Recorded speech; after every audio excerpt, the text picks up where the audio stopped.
queers! What's on the big gay agenda today, Theora?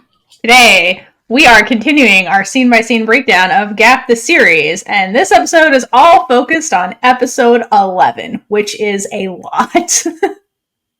It's so much. Everything happens. And as a side note, you'll notice Cole is not here today. Unfortunately, we had a scheduling conflict, and so Cole couldn't be with us for this episode, but Cole will be with us for the finale, so sorry, Cole. Yes. Lots happening in this episode and in our personal lives. Yes! When life imitates art. Oh my god, thank god it's not actually what's going on in the show is happening. Oh my god, no, I don't think I can handle it. I would need therapy. Hardcore. I mean, I do need therapy, but not for this stuff. So, right. Anyway, before we get into this episode, let's see how quickly I can get through our intro to the podcast right now. If you're watching this podcast on YouTube, be sure to subscribe to our channel, give this video a like, and drop a comment to share your thoughts. We absolutely love hearing from you. For our podcast listeners, please download this episode and leave a review if you can. Your engagement helps us reach a broader audience and spread the joy of queer content. For even more exclusive queer content and early access to videos, full reaction videos, and exclusive Gap the Series reaction videos, join us on Patreon. Dive into discussions on our Discord channel where we enjoy connecting with all of you. Explore our merchandise at BigGayEnergyPod.com to show your support. All links will be in the description. Lastly, stay connected with us on all social media platforms by following at BigGayEnergyPod. Your interactions mean the world to us, and these actions contribute to our ongoing celebration of queer media and advocacy for better representation. Woo! That went pretty well considering Theora added a sentence in there. Because otherwise I had to keep being like, also, Gap the Series stuff is on Patreon, so I just added it in your spiel so you could say it. It worked, and I'm surprised that there was not a pause. Anyway, I guess we should pick up where 10 ended, because that's where the episode starts. It sure did. So what happens, Kaitlynn? So Sam is about to confront the grandmother, and we immediately get shots showing the power dynamic. So it's important to note that the low angles and the high angles do show the power dynamic like it does over in our media. Yeah. No, it definitely does. And if you look at the grandmother, she's like on the balcony of this house is very interesting. It has an internal balcony. So to me, it reminds me of like a dictator in a way, because like about to make like a speech to like the peons or what have you. So it seems very like stately and formal, like the whole thing. And so here's poor like Sam like walking into this thing, and I think it's supposed to show the power dynamic, like you said, in a very like overt way, because like a dictator, she's like the head of the family basically, and Sam is like beneath her and about to walk into this big conversation. So it's like it shows how intimidating this really is for Sam, basically. Yeah, there's a gap between them, if you will.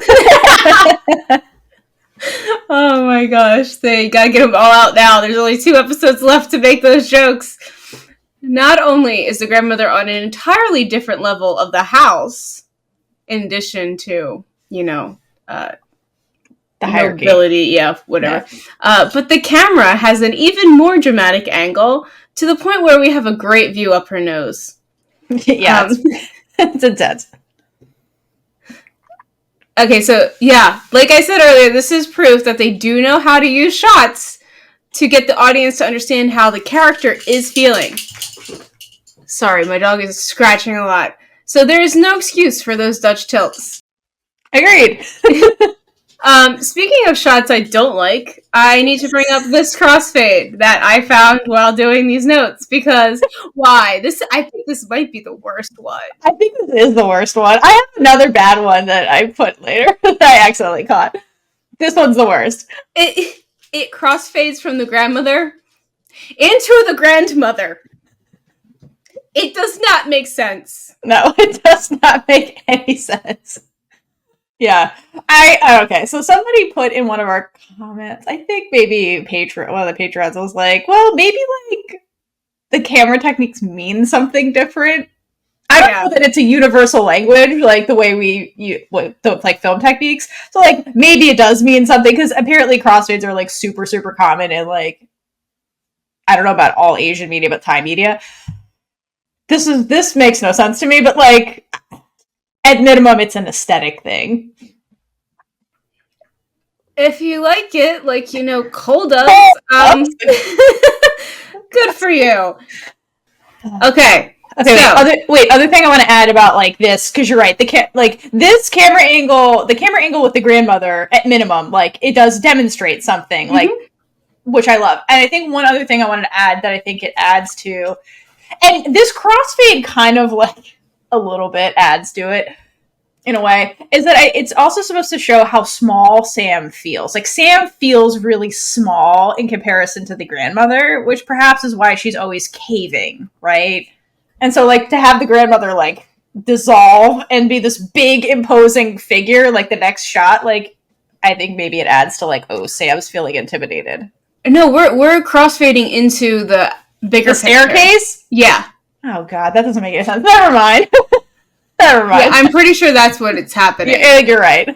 I can't tell from this still. It is hard. But, yeah, because the other one is more blurred, I think we're going into the staircase. Okay, regardless. We eventually get away from the staircase, and Sam... I love that Sam basically marches into the room, the sitting room that they're going to be into, and she's like, I'm here to talk to you, Grandmam. And the Grandmam is, like, unfazed as fuck. And she's like, well, I need to talk to you too, girl. Like, I knew you were going to show up. Like, let's do this. And there's just the drama of it all. It's like, I need to talk to you. I need to talk to you. I love it. But then you get shots of Sam.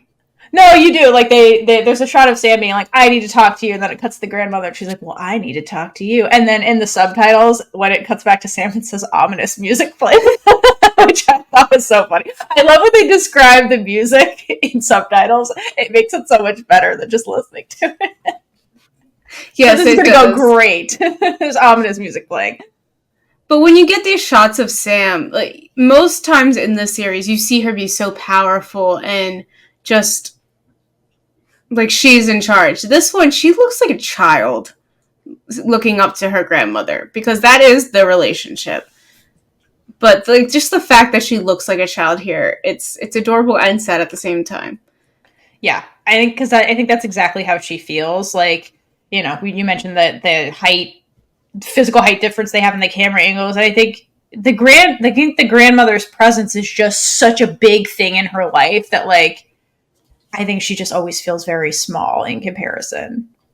Yeah. So it's like I think also, like, by making her look younger, perhaps, in a way, like the way it's acted, maybe it's kind of showing that, like, despite all the growth she's made with Mon, it's like she regresses when she's with the grandmother back to that little scared kid, you know? Yeah, I mean, I do not envy the way that she grew up at all. No, that was traumatic as fuck. Okay, so then they have tea, because we must always be doing something in conversations. You can't just talk. You need something else to, like, fill the silence. Of course. This is already awkward. It's like, can we have tea? No, I think you're supposed to. It's like a ceremonial thing, but, like, but Sam is visibly uncomfortable. And she's like playing with her hands the whole time. Yeah. So, like, anxiety off the charts right now. So much anxiety. I mean, I'd be too if I was facing the devil trying to control my life. It's a lot. Yeah. Yeah. So Sam tries to start the conversation, but the grandmother immediately cuts her off and says Kirk has chosen a wedding date. And I do love that Kirk has to choose everything. Like, the roles have to be reversed, because she's just like, no. She's so checked out from that whole process. I don't even think she's like, knows what the hell is going on by choice. But the grandmother doesn't even want to hear from Sam, because that would be giving her a little bit of power to voice her opinions. Yes. Yeah. She's like, allow me to speak first. And then that was Sam. Yeah, because Sam's like, she has to ask for permission. Yeah, she's like, I came here to talk to you. Like, yeah, she does have to ask for permission. That's a really good point. Permission denied. Yeah, it's like, no. Which I denied. So then Sam says she doesn't want to marry Kirk, which Grandm, and I finally have gone into saying that, Theora. Grandm. It just fits. Looks truly appalled at this and tells her that it is not an option and that she will marry him. Have the perfect family and a perfect life. Sam, I don't know if I have it down here, but if I did not say it in here, I thought about it as I was reading this, so it reminds me, if anyone has watched Moana, when Moana gets told to go to Maui and say, I am Moana of Motunui, you will board my boat and sail across the sea and restore the heart of Tafiti. I believe that's what it is. So that's what this reminds me of every single time I listen to it. Well, I mean, is that not what Sam is saying? She's like, you will bless my marriage to Mon, and Grandm's like, I won't even hear you out. Well, no, the Grandmam is the one saying, like, you will do this, you will marry him, have the perfect family, and a perfect life, and not question it. Okay, I got you. Yes. So Sam tells her that she always does everything she asks because she loves her, and then flips the question on her. And the Grandmam responds saying that everything she does is because she loves her. And in some twisted way, I think she really does believe what she is saying. Yes. And she does want what's best for Sam, but she isn't open to thinking about that there are other ways for Sam to be happy. It's like, this is what you need for happiness. And the best way I could figure out how to, like, an analogy for this, and it, at least from my experience, it's kind of like when you are a kid and have this idea of what you think success and adulthood looks like. It's like, you know, like, oh, I need this type of job to be successful. Need to go to college because that's what all the adults are telling me. So you work so hard to achieve that, and on this journey you either achieve that made up, because this is made up, ideal life, or along the way you find a better path for yourself and find that successful life that you thought was success is no longer relevant for you. I think the Grandmam achieved her perfect world, which made her think of something. Okay, yes. So Grandmam always did what she was told, or like what she thought was expected. So she never had to think of another way to get to where she thought success was. But Sam is on a completely different journey, and the Grandmam can't understand that. And they also live in a world where your reputation does matter, and Grandmam is clinging to that because she probably had to sacrifice a lot in her life due to reputation. And I want to know more about the Grandmam's backstory, because I feel like there's definitely a lot of things that she had to go through and give up that she just doesn't even think about anymore, because what's the point if you're never allowed to have it? Yeah, no, I couldn't agree more. There's just a lot going on. Literally great job. I agree with everything you just said. As you can see, Kaitlynn had a lot of thoughts about the Grandmam. Because yes, I agree. I think she's interesting, and I think if you take her at face value, you're just like, oh, she's evil and just doesn't care about Sam. But she does. And the problem is, like, they come from different generations. And I think that's really a theme in the show that they're trying to show, because in Thailand now, and even in like Western countries where we live, when we're talking about like queer rights or like visibility of LGBTQ people, like that's changing, right? So it went from a time where like it was you're in the closet and super hidden and it was illegal in a lot of places, and still is in some today, where like it's becoming more accepted to just be out and open, and it's normalizing, right? And so to some people they're like, well, it was always normal. And it's like, sure, but in a society that like shunned it, to never see it and then suddenly see it, like, it like the Grandmam, if she grew up in a society where you never saw queerness, then all of a sudden you're seeing it, like it's something you have to like unlearn that it's not okay, then learn that it's okay. Like, so it's it's a transition period basically. And so I think it definitely has to be jarring for someone who's not living in this world, right? To have it go mainstream. quote unquote, yeah, exactly, like made to you, to that person, right? Who's suddenly being exposed to something they were never exposed to before. It's a process to like, you know, learn about that and accept it and things like that. Like, not everybody's just like, yeah, sure, whatever, okay.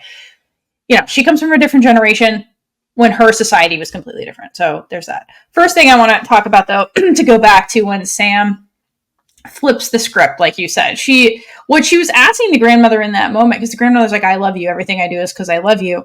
And, or actually, no, it starts with Sam saying, like, I have done everything you ever asked me to do, like everything, and because I love you. And then she basically asks back, like, do you put me first the way I'm always putting you first? And I think this is an important question, the way she asked it, because putting other people first is like through actions, because Sam is bad at communicating. She's good with actions. I think that's how Sam really shows her devotion and affection. And so, like I said, you know, what this whole conversation and the conflict with the Grandm really boils down to is it's a conflict of ideologies, right? Because the Grandm and Sam are from different generations. And again, the show is trying to show a bigger thing that's happening in society with these two characters, which I really like. So, and what generations mean, as somebody who had to do a CE on them, like, what it boils down to is that, like, when we say you're from a different generation, what it really means is that, like, you're talking about two people who grew up in two different historical time periods. So by living in a different time period, you were exposed to different traumas as a society, right? And there were different things that were considered normal and not normal in the context of the society you grew up in. Okay. So I think it's safe to say that all of us on our podcast, all of us, and probably a good chunk of our listeners, can relate more easily to Sam because we are closer in generational upbringing to Sam. And therefore we grew up in a similar world that was transitioning, like, from, like, you know, getting into the queer rights era, basically. And to kind of bring it back to, like, what Sam and the Grandm are talking about, they're talking about love, right? And so when Sam is asking, do you love me? What she's really asking is, like, do you love me unconditionally, like without strings, just for who I am? So I think that in our generation, that's kind of a newer concept, right? This concept of just, like, unconditional love being more important. Because we value, like, just being able to be ourselves and having the freedom to love who we love or, like, chase our passion, like, whatever that may be. And if you think about it, like, Sam and her sisters, right? They were all of the same generation. So, and that's what all three of them were seeking, right? They just wanted to be able to just be themselves and be loved unconditionally by their family, aka the Grandm. And so, okay. But what makes them, and to us, we're like, okay, but what they wanted wasn't unreasonable, right? Neung just wanted to, like, be an artist professionally, and then Song wanted to be with her girlfriend. And, like, that doesn't seem unreasonable to us, but you have to realize that, like, our generation and the generation of Sam and her sisters, like, they grew up in a time where women could do that, right? Women can't, the concept of women being able to exist independent of men, like, legally, is a new concept. Like, that is relatively, like, within the last 100 years new. I saw a TikTok where, I know this isn't the same country, but, like, in China, like, 23 years ago, newborn girls were, like, being left in trash cans and random places because they were females instead of males. So it's insane to, like, see how recent these thoughts were. Yeah, that has to do with the one-child policy, and it has to do with the patriarchy of China and, like, all the values put on having a male son to, like, carry on the family and, like, financially carry on all that stuff. So, like, if you're only allowed to have one kid, they would get rid of all the girls so they can have a son, because the son is what's prized. And now it's creating this huge problem where you have all these men and not enough women, and the women are suddenly like, well, now we have all the power, because, like, yeah, it's causing a huge problem. So, yes. And that comes into kind of my next point, the stigma of it all. So women could exist independent of men, see Ann Lister, but it was, like, highly stigmatized because women can't, like, their brains aren't big enough to, like, financially deal with money, and they're too emotional and all this stuff. So, like, there's a lot of stigma around being a single woman or being a single woman with power. That was because what is she trying to be, a man? Like, it was stigmatized, right? And there weren't legal pathways to do that. Like, if you're familiar with Anne Lister, she was a woman in the 1800s in England who ended up being like a successful businesswoman. And the reason she could do it is because there was no male heir and she inherited money. That was the only way you could legally, like, be independent, is like you had to by chance inherit. There could be no brothers and you inherited everything. Aside from that, you couldn't have any money. You like in America, women couldn't have their own bank accounts until the 1973.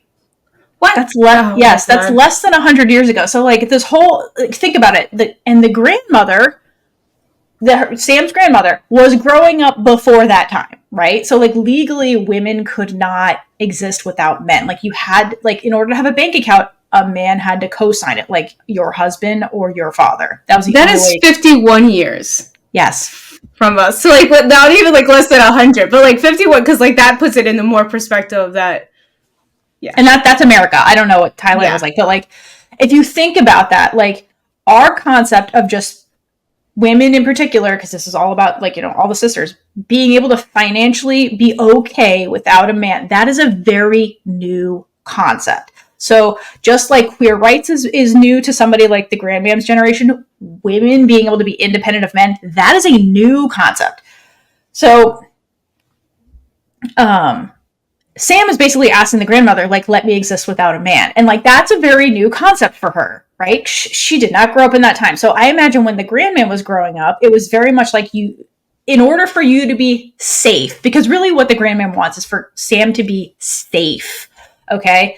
And safety for a woman is you had to marry a man because you couldn't exist without one. Like, literally, women were property. And so you had to choose the right one that was going to financially be able to support you, like, wasn't going to beat you because you're their property, and all this stuff. So who does the grandmam pick? She picks a golden retriever for Sam because she's like, Kirk's not going to abuse you. Kirk respects your power. He respects our family. Like, honestly, like, if this was 50 years ago, like, the grandmam did the right, like, picked somebody really good for Sam, because in that time, like, Sam wouldn't be able to, like, independently exist without a man. So, like, she thinks what she's doing is right because in her generation, that's what was right. The grandmam couldn't just go be an artist. She's like, you're a woman, you can't do any of these things. So I agree with you, Kaitlynn, that, like, in her mind, she thinks she's doing the right thing. She thinks she is setting up Sam for success, like, legally, to be with somebody who can, like, take care of her. And in this conversation, the grandmam also, remember, she brings up, like, song comes up. And the grandmam's like, if something like that were to ever happen to you, like, the only person who could support you in that situation is your legal partner, like Kirk. She's like, if I'm gone, who is going to come to the hospital and sign the form that says, yes, you can do surgery? Mom can't do that. Like, unfortunately, at this point in time, which is a valid point. She's like, with Kirk, I will know you'll be taken care of, like, because legally he can help you in these situations. Mom can't. So, like, she has a valid point. Like, I understand where the grandmam is absolutely coming from. Like, there are legal perks to, like, in this society where, like, Mon and Sam would not be legally recognized. So, like, Sam could get in trouble in situations where if she doesn't have a living relative, like, you know, Mon would be powerless to help her, basically. And so, like, in the grandmam's point of view, like, showing love in this scenario it's not like it's unconditional, and it's more so about, like, setting you up to be safe. Like, that's what she's trying to do for Sam, and that's her way of showing she loves Sam, rather than, like, 50 years ago or whatever, like, they would just marry the women off to, like, the most rich man and be like, now our family's getting more powerful, like, you're doing a good service to us. Who cares who the guy is? Like, he could be a monster. And they're like, but whatever, look, our family is doing better, like, sacrifice for the family. And I think the grandmother is rebelling in her way because she's like, I would rather Sam be safe with the golden retriever. You know what I mean? Yeah, I mean, it definitely helps if you try to think of it from the grandmother's point of view, because it can be very easy to just write her off, be like, oh, she just doesn't care about Sam. But no, she cares about all her grandchildren. Like, it's not like she doesn't love them. She just wants what, like, she knows to be best for them. Yeah, and I think that's why she's so obsessed with vetting the men. Because remember, she did it with Song, too. She's like, I vetted him, so I know he's good. She says to Sam in this, she's like, look, Kirk is good because he loves you, and there's no way he's going to make you sad. Because she's like, I vetted this person. Like, I know he's a golden retriever. He's a good person. He's not going to beat you. Like, I think she just did all that for her granddaughters. Because she's like, once you're married, you're trapped, like, with this man. So, like, I think she was extra thorough about who she was picking to make sure that they were going to be safe. You know? So.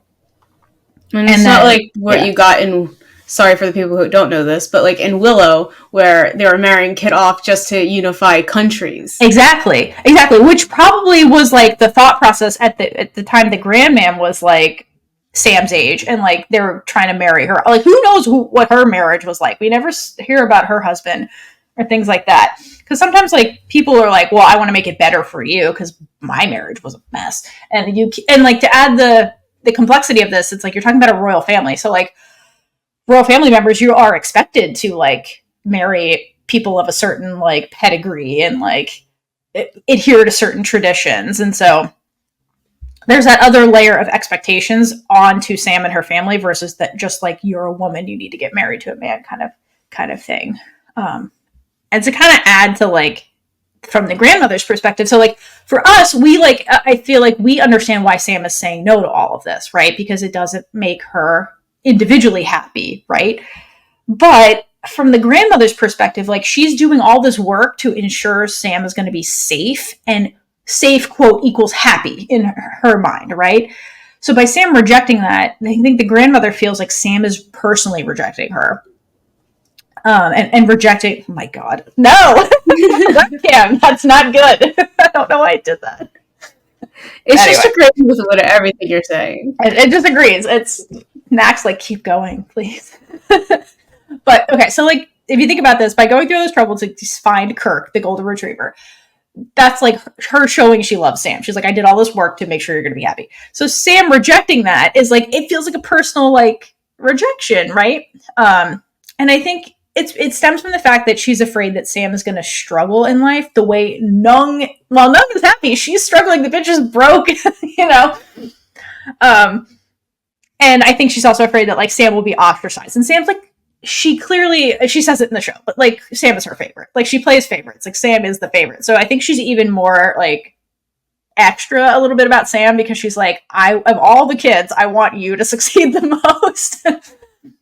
So I think that I think she's afraid. I think the grandmother's afraid was when you boil it down to it. And it is coming from a place of love. And if you notice, like some people, when they're scared or afraid, they cry. Or some people get really angry and like controlling and they start clinging onto people even harder when they fear that they're going to lose them, which I think is what the grandmother does. And also Sam and the grandmother are actually very similar with how they respond to emotions. So I think that's partially why, like, the grandmom's went after Mon because, like, before having this conversation with Sam after having this conversation with Sam, because, like, she's afraid and feels like she's going to lose Sam. So she, like, starts controlling things even more, you know? Yeah. There's just so much going on in this family. Yeah, I know. Okay. Moving on, correct? Moving on. We're still in the same scene. We're not moving very far. We're moving on our outline. Alright, so then basically the Grandm fully embodies the word homophobia and tells Sam that if she wasn't trying to be a homosexual, then she wouldn't be rushing this wedding. Yeah. Because she's afraid. She's afraid. The Grandm's like, Sam, forget about this little lesbian fling that you're having. It's a gal pal stuff anyway. Like, it's fine. Just marry Kirk. Live a safe, normal life. Everything's going to be good. And now, I don't speak Thai. I don't. But I was trying to listen to this conversation to, like, see how they were talking. So, once they get to this part of the conversation, it was, like, informal, kind of the way they were talking to each other a little bit. Then once it transitions into this, we start getting formal with the way they were talking to each other. And the Grandmom starts addressing Sam, not as Sam, but as Kun Sam, which she wasn't doing before. So to me, it kind of indicated just by how they were speaking with each other from this point onward that like the Grandm, because she feels like she's losing Sam and she's clinging, she is pulling rank by using like formal language. She's in business meeting mode. Yeah, exactly. And she's like, you saw the imposing shot in the hallway. Like, Sam, remember that? Like, I'm in charge of the family. So, like, know your place. So I think that's why she likes, it kind of sounds like it gets more formal here. And, like, the expectation there is, like, if Sam is reminded of who's in charge, like, Sam will, like, defer to what the Grandmam is saying, basically. Because that's always been their dynamic, right? So, to me, it almost reads like, now we're transitioning into, like, I'm not asking anymore, Sam. I'm demanding you to, like, do these things. And Sam answers back, like, using formal language, which she says, Mon is the best thing that has ever happened to Kun Sam, like, to me. And I do love this bit of defiance from, like, Sam to, like, despite, like, the grandmother trying to, like, pull rank, Sam's like, no, like, I'm sticking, like, what I'm saying is true, and I'm, like, you can't really intimidate me out of my feelings. It's just even that little bit of pushback from Sam. Like, every time we get her saying, I don't want to marry Kirk. No, this is who I love. Like, all of that, like, the confidence that she had to have to even be able to say that to her. Yeah. Especially in this, like, situation where we're shown she feels small and intimidated. She's still, like, Mon gives her the courage to, like, actually stand up for herself, which is new. And so I also wonder how the grandmother feels about this, because Sam's never done this before. And so, like, I think she's slowly starting to really understand that Sam has changed as a person. And not in a bad way. Like, Sam seems like a stronger person, you know? Oh, yeah. Okay, so Sam, again, summons all of her courage, tells the Grandmam, I love Mon. Like, she flat out tells her that. Which, one, robs the Grandmam of any illusion that this is a casual experiment or something trivial. 2, loving Mon is the best thing that ever happened to her, which also is a gut punch to the Grandmam.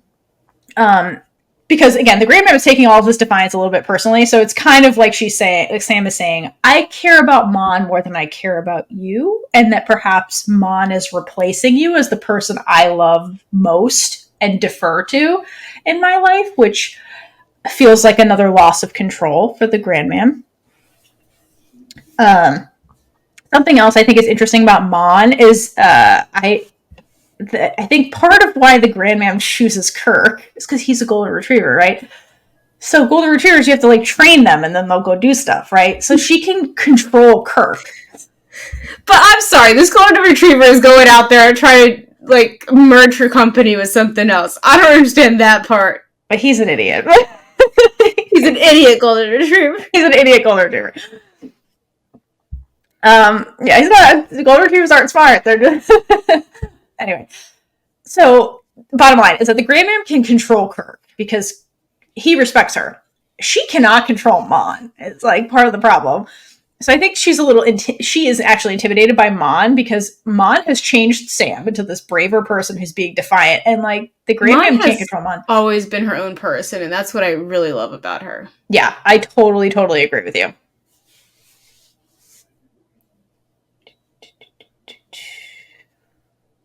It's a very long note. I had a lot of feelings about the Grandmam. Yeah, so anyway, picking Kirk is like a master chess move, because no matter what, like, the Grandmam wins if she picks him. Like, he defers to her. He's a genuinely good human, like, because, like, yeah, she could control him very easily. She can't control Mon, which is why I think she leans into mob-like behavior, or could have so easily to be like, I gotta take you out, Mon, because there's no, like, controlling you.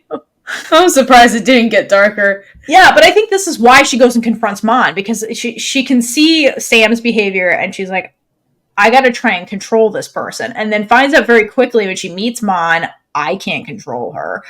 Which makes her a little bit dangerous from the Grandmam's perspective, who feels like she's losing control. Because she can't...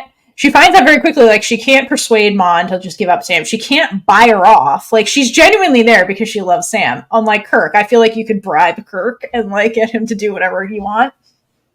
Yes, I think that's a good assumption. Yeah.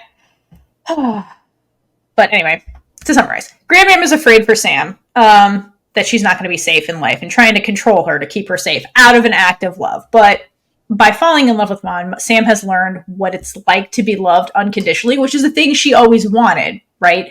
And Mon is somebody who's not trying to control her or change her. Like, Mon genuinely just, like, wants to understand Sam and just, like, support her and just love her for who she is. So I think that now that Sam has that, like, there's really no coming back from that when it comes to Sam. And I think that's partially what really gives her legs to stand on in this conversation with her grandmother, where she is more defiant than she would normally be, because, like, she has Mon's love and support, and it is very different than, like, what the grandmother is currently showing her as affection, like, as a controlling you to make you happy kind of way. Yeah, I mean, she knows that she always has someone to rely on and fall back on. Exactly. Because it makes a lot of things easier if you know that there's always someone there to support you, no matter what. Exactly. And she, like, for all of, like, the affection with Kirk, like, he does, like, support her in his own way, quote unquote, whatever, but, like, it's not emotional support the way, like, Mon emotionally supports Sam, you know? Yeah. But then from that part in the conversation, this is a pretty long conversation. It's a big, important conversation. Yeah. Everything with the grandmother is important because you have to, like, figure out the grandmother. Yeah. Since we don't get as much of her. Exactly. So Sam then makes the mistake of bringing up her sisters, and that just angers the Grandm even more. But it does give us an opportunity to get new flashbacks to find out what happened in the hospital when Song got in the crash. Okay. So before the crash, recall, Song is on the phone with Ice, like, crying her little gay heart out. And, like, basically tells Ice things went south with the Grandmam. And can we talk about the heartbreaking line where she tells Song, like, the grandmother treats me like I wasn't human? Like, yeah, it's just very controlling. And but, like, to have your family member not, like, immediately be like that, I feel like that's a reality for a lot of people, or it can be. Wow. Webcam. My webcam's into homophobia, I guess. I just did a thumbs up. Oh my god.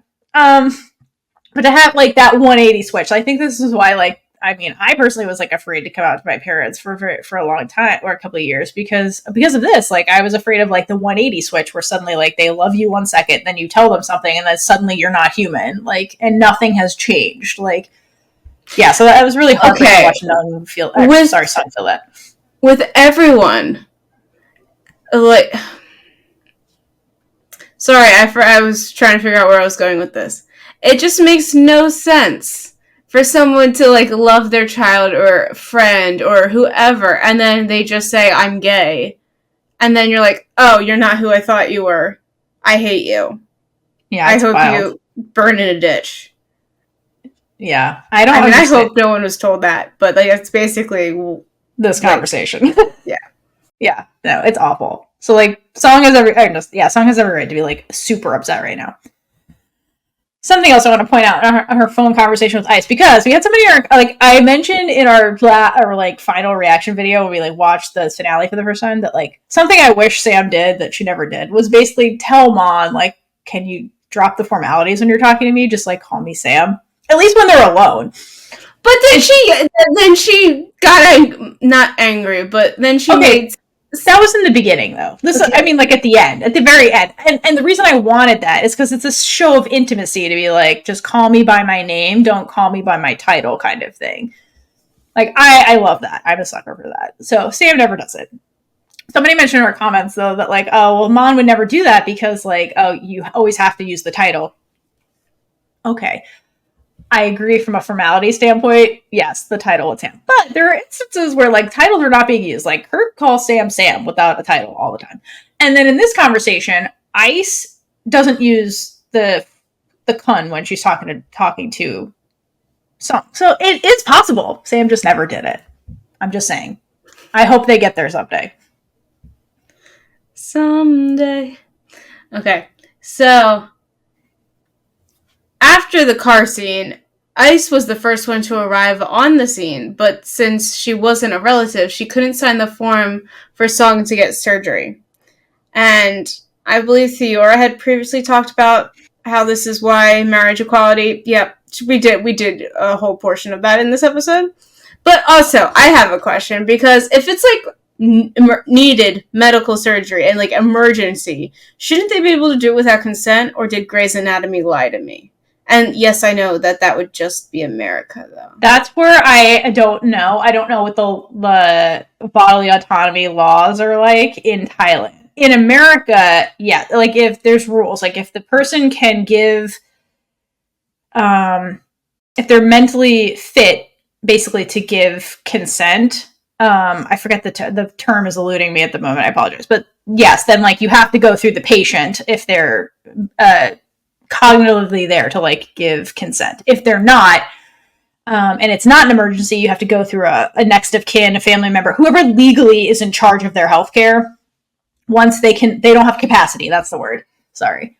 If it's an emergency and they're bleeding out on the table and there isn't time to like get consent, you have to like legally in America, like you have to like do everything to save that person's life in that scenario. Like it's called an EMTALA law. Like you have to like do it, like legally they have to perform surgery on you if you're not able to give consent in that scenario.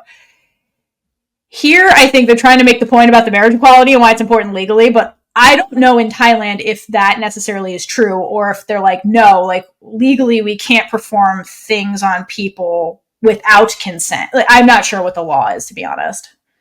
But in America, yeah, they've already performed the surgery on Song. If anyone listening does know, feel free to tell us. Yeah, let me know. I really don't know. I don't know if that law is different. Yeah, because like again, there's legal ramifications to like performing surgery on people. So like maybe the laws are different. But can we talk about? Look at the bigger. Oh, I'm looking at it. Can we talk about how the surgeon waltzed in there and was going to perform emergency abdominal surgery in 3-inch heels? I am very surprised by this. This is very interesting.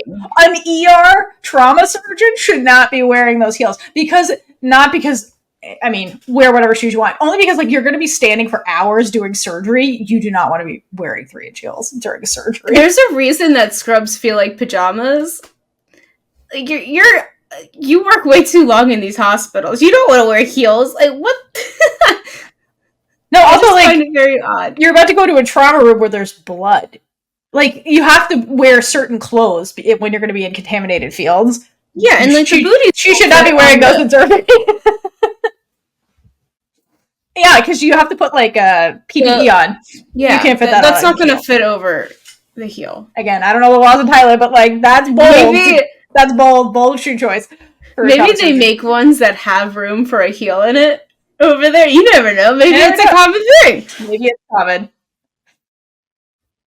We did not work in Thai hospitals for this episode. No, we didn't. Could you imagine?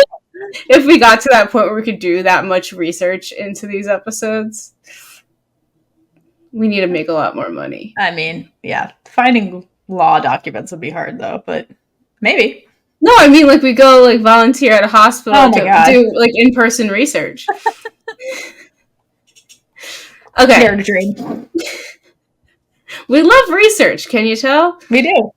Alright, so then the Grandm arrives on the lack of research in some areas because we just can't find the information, or we do too much and we literally do not have time for it, but we do our best. We do. Sure. Okay, so Grandm arrives and starts blaming everything on Song and says she will make it so she is never happy Ice again. Yeah, it's I was thinking about that. I was like, no, it should be Ice. I'm sure if Song woke up, she'd be yelling at her next. Be like, you damn lesbian, how could you? It's like, oh, you're dying? I'm so sorry. This is all this person's fault. Oh, you're alive and you're not in danger? How could you? Exactly. That's literally how this would have played out. Okay. So she'll make it so Ice is never happy again. Again, where is the hit? I don't know what that meant. Okay, listen, so she physically assaults her. No. I think hit as in mafia hit, because I thought she was gonna. I'm pretty sure she goes after her family after this. Like, there's no way she let this go. I think I wrote this like right after we filmed something, and Theora was talking about the mob thing. She gets like mob boss, like not mon boss, mob boss mentality. The Grandm. I think it's safe to say Ice is officially scarred. Oh my god. I was trying to figure out if I was supposed to write scared or scarred, because it's very easy to just mess up the spelling. But I think I meant scarred. For sure. I mean, she just got assaulted. She just lost her girlfriend and got physically assaulted by her grandmother. And I'm pretty sure the grandmother goes after her family forever, so. I think she's scared and scarred. I think both of those work. I do want to shout out, on a positive note, I want to shout out Sam's big giant heart in the scene, because as the Grandmam starts, like, because like Song hasn't, because remember like a second ago, the trauma surgeon in the heels was like, well, she needs surgery, but we need a family member to consent to this. And Ice is like, fuck, I can't do that. And then the Grandmam and Sam walk in 2 seconds later. Instead of like going to the doctor to give the consent for the surgery, the grandmother chooses to go after Ice first, and they get into that altercation, right? And Sam is the one who tries to intervene, and she's like, can you please check on Song first before you do this? So, like, but the Grandmam doesn't listen. Instead, she just lays into Ice, and while that's going on, Song dies on the operating table.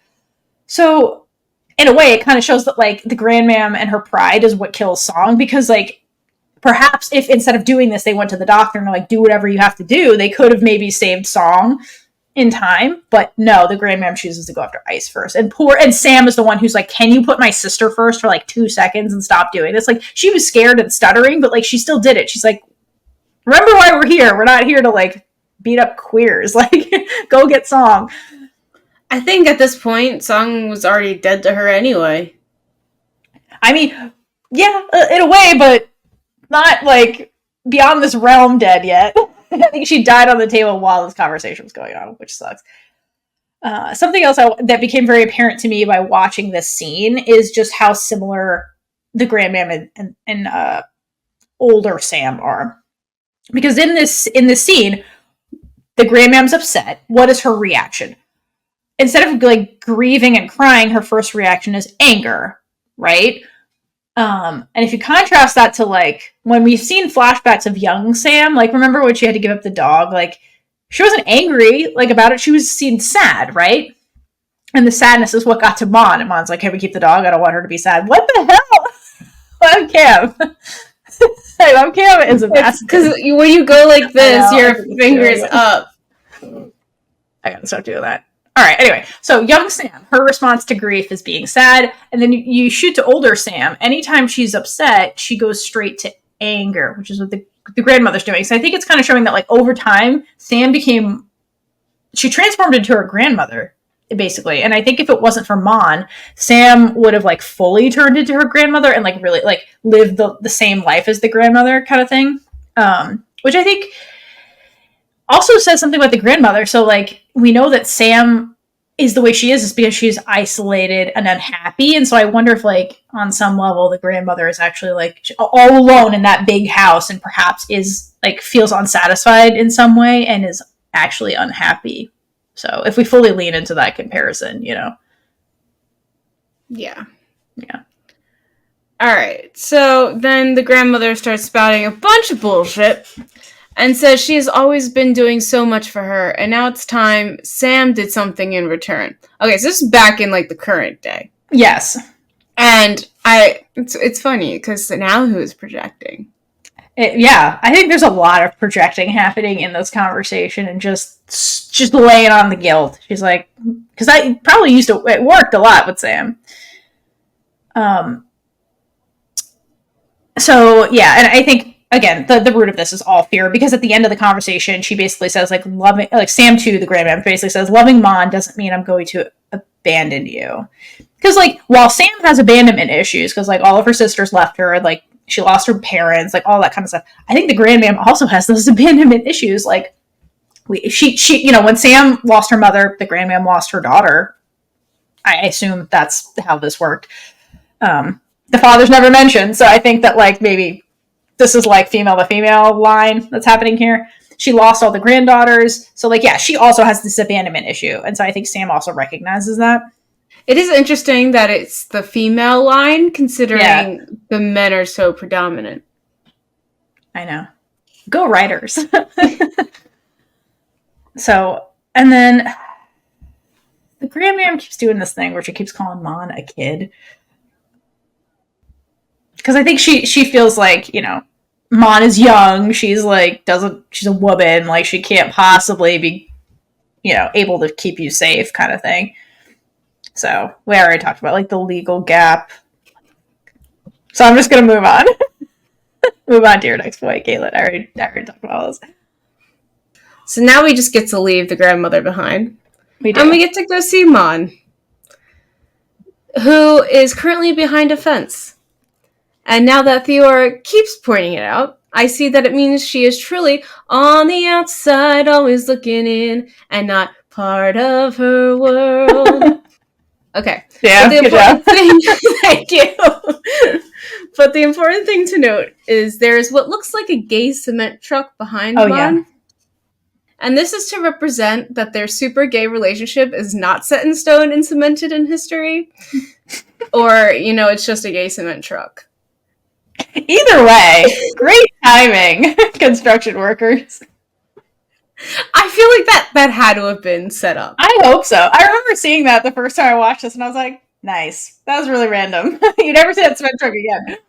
I looked it up on the Google, and I saw one other person bring it up on Twitter, and then I tried looking up gay cement trucks. I didn't look up literally gay cement truck, but like Sam would.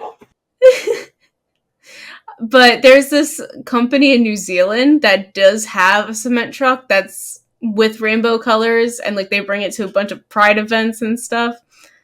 I don't know if they got but the New Zealand people, theirs is like slanted, not just like consistently horizontal like that. So I don't know. Maybe they made their own cement truck for this. I like to think that's what happened, or like I like to think they're just in Thailand and just driving around gay cement trucks. In my world, they're just part of Thailand. I think that would be a very good addition to the whole country. I agree. Okay. So, and now we switch the roles, and Mon tries to call Sam, while Sam ignores the call because she is just replaying the conversation with Grandmam, over and over in her head. We are also back to doing flashbacks of things that literally happened 2 minutes ago, because that was like in the very first few episodes. I was like, all right, this is a little much. And now at the end 2 episodes, we get back to doing that. Yeah. And I still don't understand why. I mean, we can all remember. Because it's not even like it was like a whole episode. I know. It was just a part ago. It was literally. It's like they're very explicit with showing like Sam is still reliving this moment. And they have the audience relive it with her. There's some things where they can't trust their audience to come to the conclusion. That's like a very simple conclusion. Yeah, it's weird. But yeah, they're very explicit at times. Yeah. I don't know. Media literacy is in the toilet right now, so like maybe you have to do this. Maybe. Yeah. Either way. Sam's cowardice strikes again because Mon, like you pointed out, Mon is the outsider being ghosted by Sam because Mon keeps calling and Sam's just like, nah. But if you think about Sam, she's in this impossible situation, and I've come to realize that her fatal flaw really is caring so much about other people that she's willing to sacrifice herself and her wants to make other people happy, which is, the cycle she's trapped in with the Grandmam, basically. But here she is with this huge decision that she's been putting off the whole show. And it's leaving her isolated again. And the shots we get inside the house really show us that. It's like Sam alone in the big giant house, just like tormented with this decision. And she's sitting there as she's reliving this with flashbacks Kaitlyn's talking about. And at the end, she like breaks and basically says like to Mon, who isn't there, but really to herself, like over and over, she's like, I'm sorry, I'm sorry, I'm sorry. Because I think deep down, Sam always knew that she wasn't strong enough to like fight the grandmother truly on this, at least by herself, you know? So here she is just like grieving her loss, and then like the fact that she's hurting Mon, and like, you know, is all alone again. She will always be the most powerful person in Sam's life. Mon? Or no, Sam? The grandmother. Oh, the grandmother. Okay, I was like, who's in she? Sam's life? Yeah, I mean, you know, it's her grandmother. Hard, you know, it's hard to break away. Sam genuinely, she loves her grandmother at the end of the day. So, like, you know.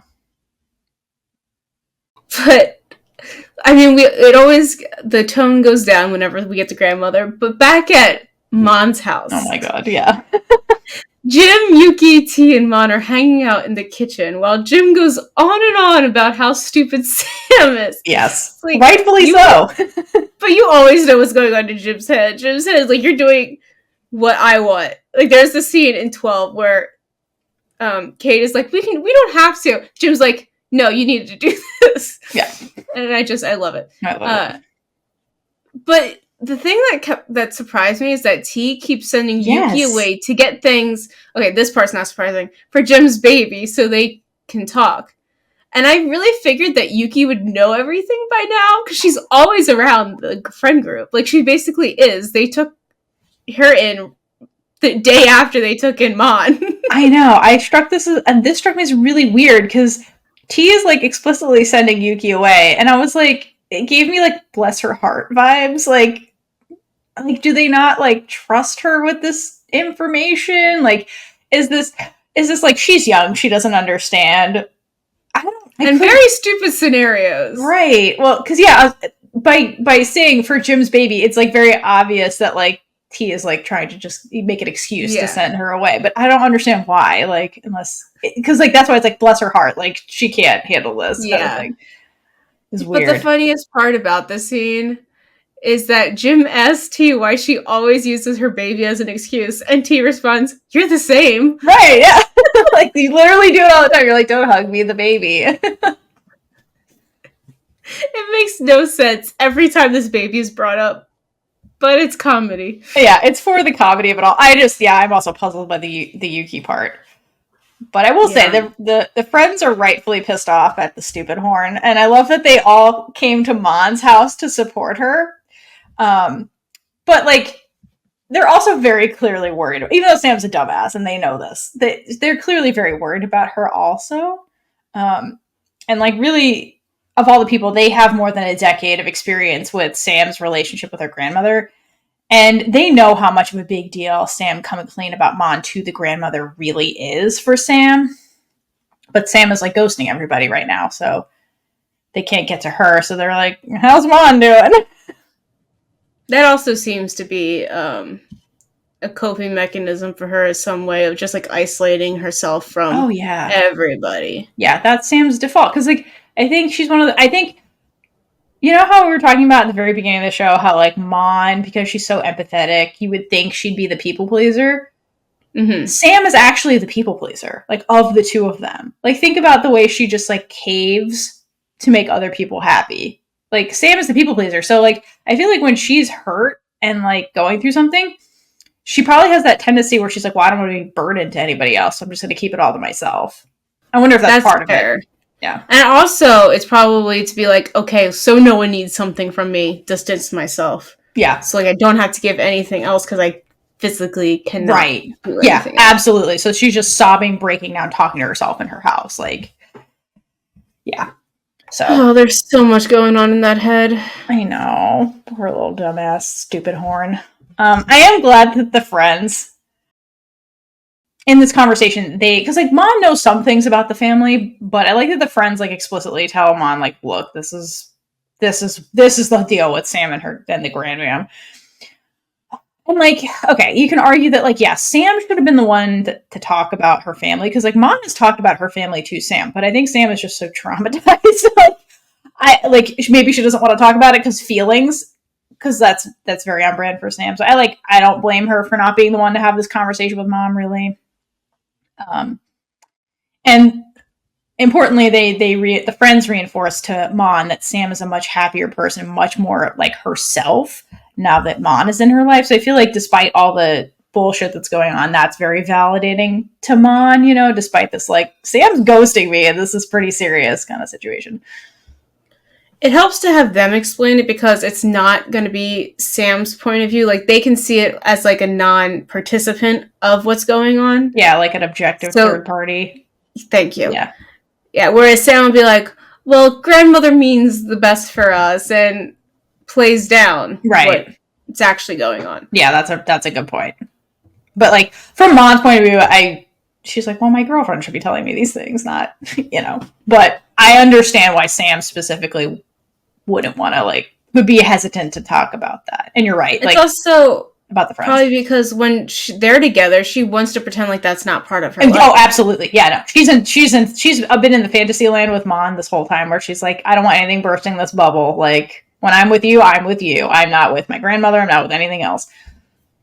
Yeah. Like, I'm sure they buy a timeshare in the Isle of Lesbos after all of this. Oh, my God. Sham bought the Isle of Lesbos. That's where we got married. We have to own it. Okay. So, Mon then heads back out to try and talk to Sam, but this time she wears less pink. Yes. Instead of a unicorn dress, it might have been a shirt. I don't know. It was the unicorn dress. It was super random. Like one of the other episodes. But she's wearing a pink shirt with a black blazer that is definitely Sam's on top of the pink shirt. Mm-hmm. And could this be that she is trying to conform into Sam's world to prove that she can handle it and be there for her? Yeah, I think that's definitely one read. I think the other read is that Mon is so completely worried about Sam and just constantly thinking about Sam that it's a way of showing that she's overpowered by all that's going on with Sam. She's covered in Sam thoughts right now. But I'm literally covered by Sam. Exactly. She's in her feels. So, yeah. So Mon goes over to Sam's and then Mon and Sam have the talk, finally. Because Sam's been ghosting Mon for days. Okay, but before this, I believe this is the scene where Mon is about to leave because she thinks that Sam isn't going to answer her again. Yeah, and then exactly. She calls after her and she's like, we need to talk. I'm like, no shit, she's been trying to talk to you. Yeah, I know. Sam has to do things on Sam time sometimes. Poor Mon. So anyway, in this conversation, everyone's upset, obviously, about the Grandm and the homophobia. And Mon tries to alleviate some of the guilt from Sam, being like, look, don't worry about what the Grandm said to me. Sticks and stones and all that stuff. They're just words. Because at this point, Mon has seen firsthand by having conversed with the Grandm, what Sam's home life is like. And now has context from the friends about what they were trying to warn her about, Sam. She's like, look, you've been through a lot. You've been dealing with this your whole life, which, oh my God, I just talked to her once. That was crazy. But Sam doesn't even care about any of that. She's mostly worried that, Mon's mad at her. And that's usually what happens when you're a people pleaser. Yeah, no, Sam is definitely a people pleaser. She definitely has those tendencies like this. She's like, I'm just, I was worried because I feel like she was ghosting Mon because she's like, I'm afraid to talk to Mon because Mon's gonna end this, and that's why she was ghosting her, not because she's being avoiding Mon because she didn't want to talk to her. She did. She was just like, if that goes bad, I don't think I can handle it.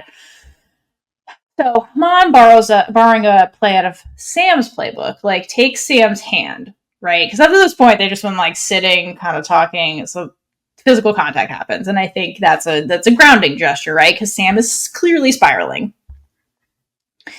So I think that's important. And now Sam is now at a place, obviously, she's been delaying the inevitable, right? This whole show, and now she's at the point where she has to make the choice, right? Either she acts 100% selfishly like her sisters did, in her own self-interest, and give up her family forever to have her happiness, which is Mon, or she chooses the family and then has to give up Mon, or try to have both again, because like I feel like that's been the whole show where Sam's like, well, if we avoid the Grandmam, then we can have it all. But I think it's like getting harder and harder to like essentially like keep the course without changing anything to keep their relationship together, you know?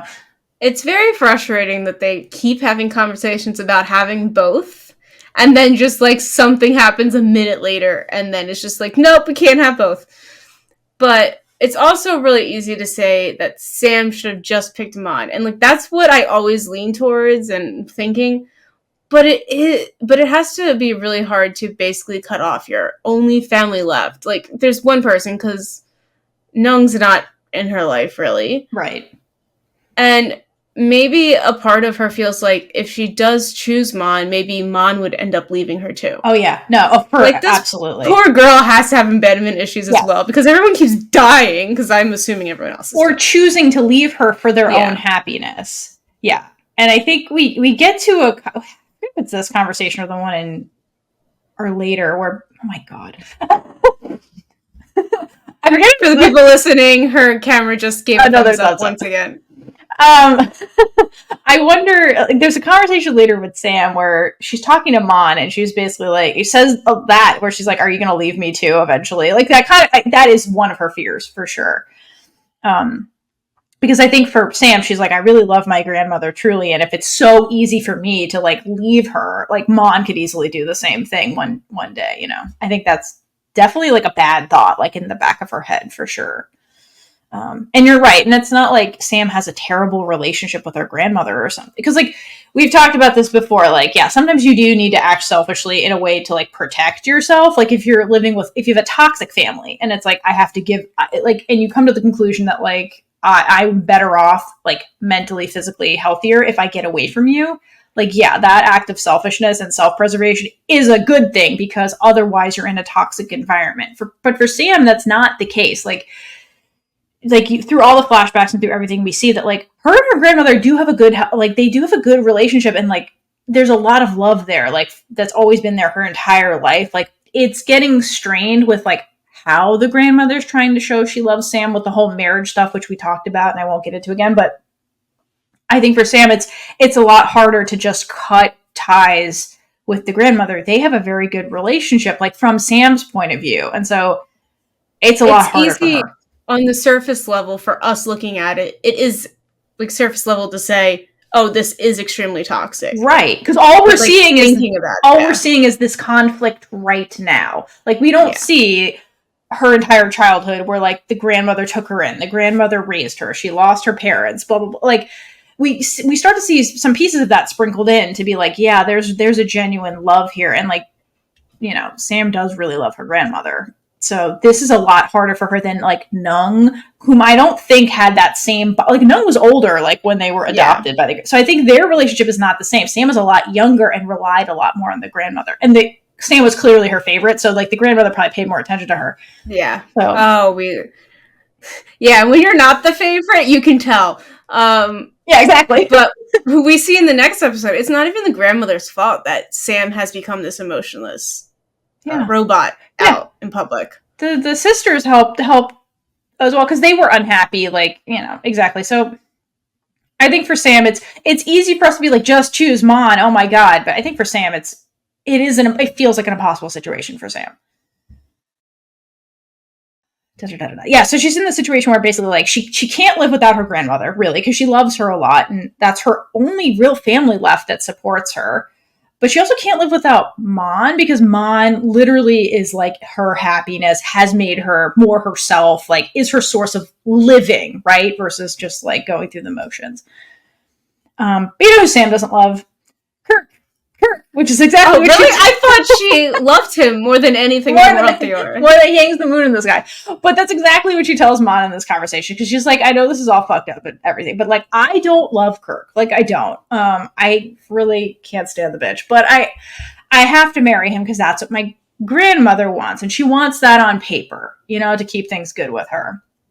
So, like, legally, I'm going to marry Kirk because that's what the grandmother wants. But in private, like, me and Mon will be married. Because that's not complicated at all. That's totally makes sense. Okay, so Sam literally says she agrees to leave you alone if I marry him. Literally. So I'm a little confused by that, because so is it basically that she can still be with Mon as long as she marries Kirk publicly? No, because I thought like the grandmother just didn't want her to be with a woman. Oh no, the grandmother doesn't. The grandmother wants Mon and Sam to part ways.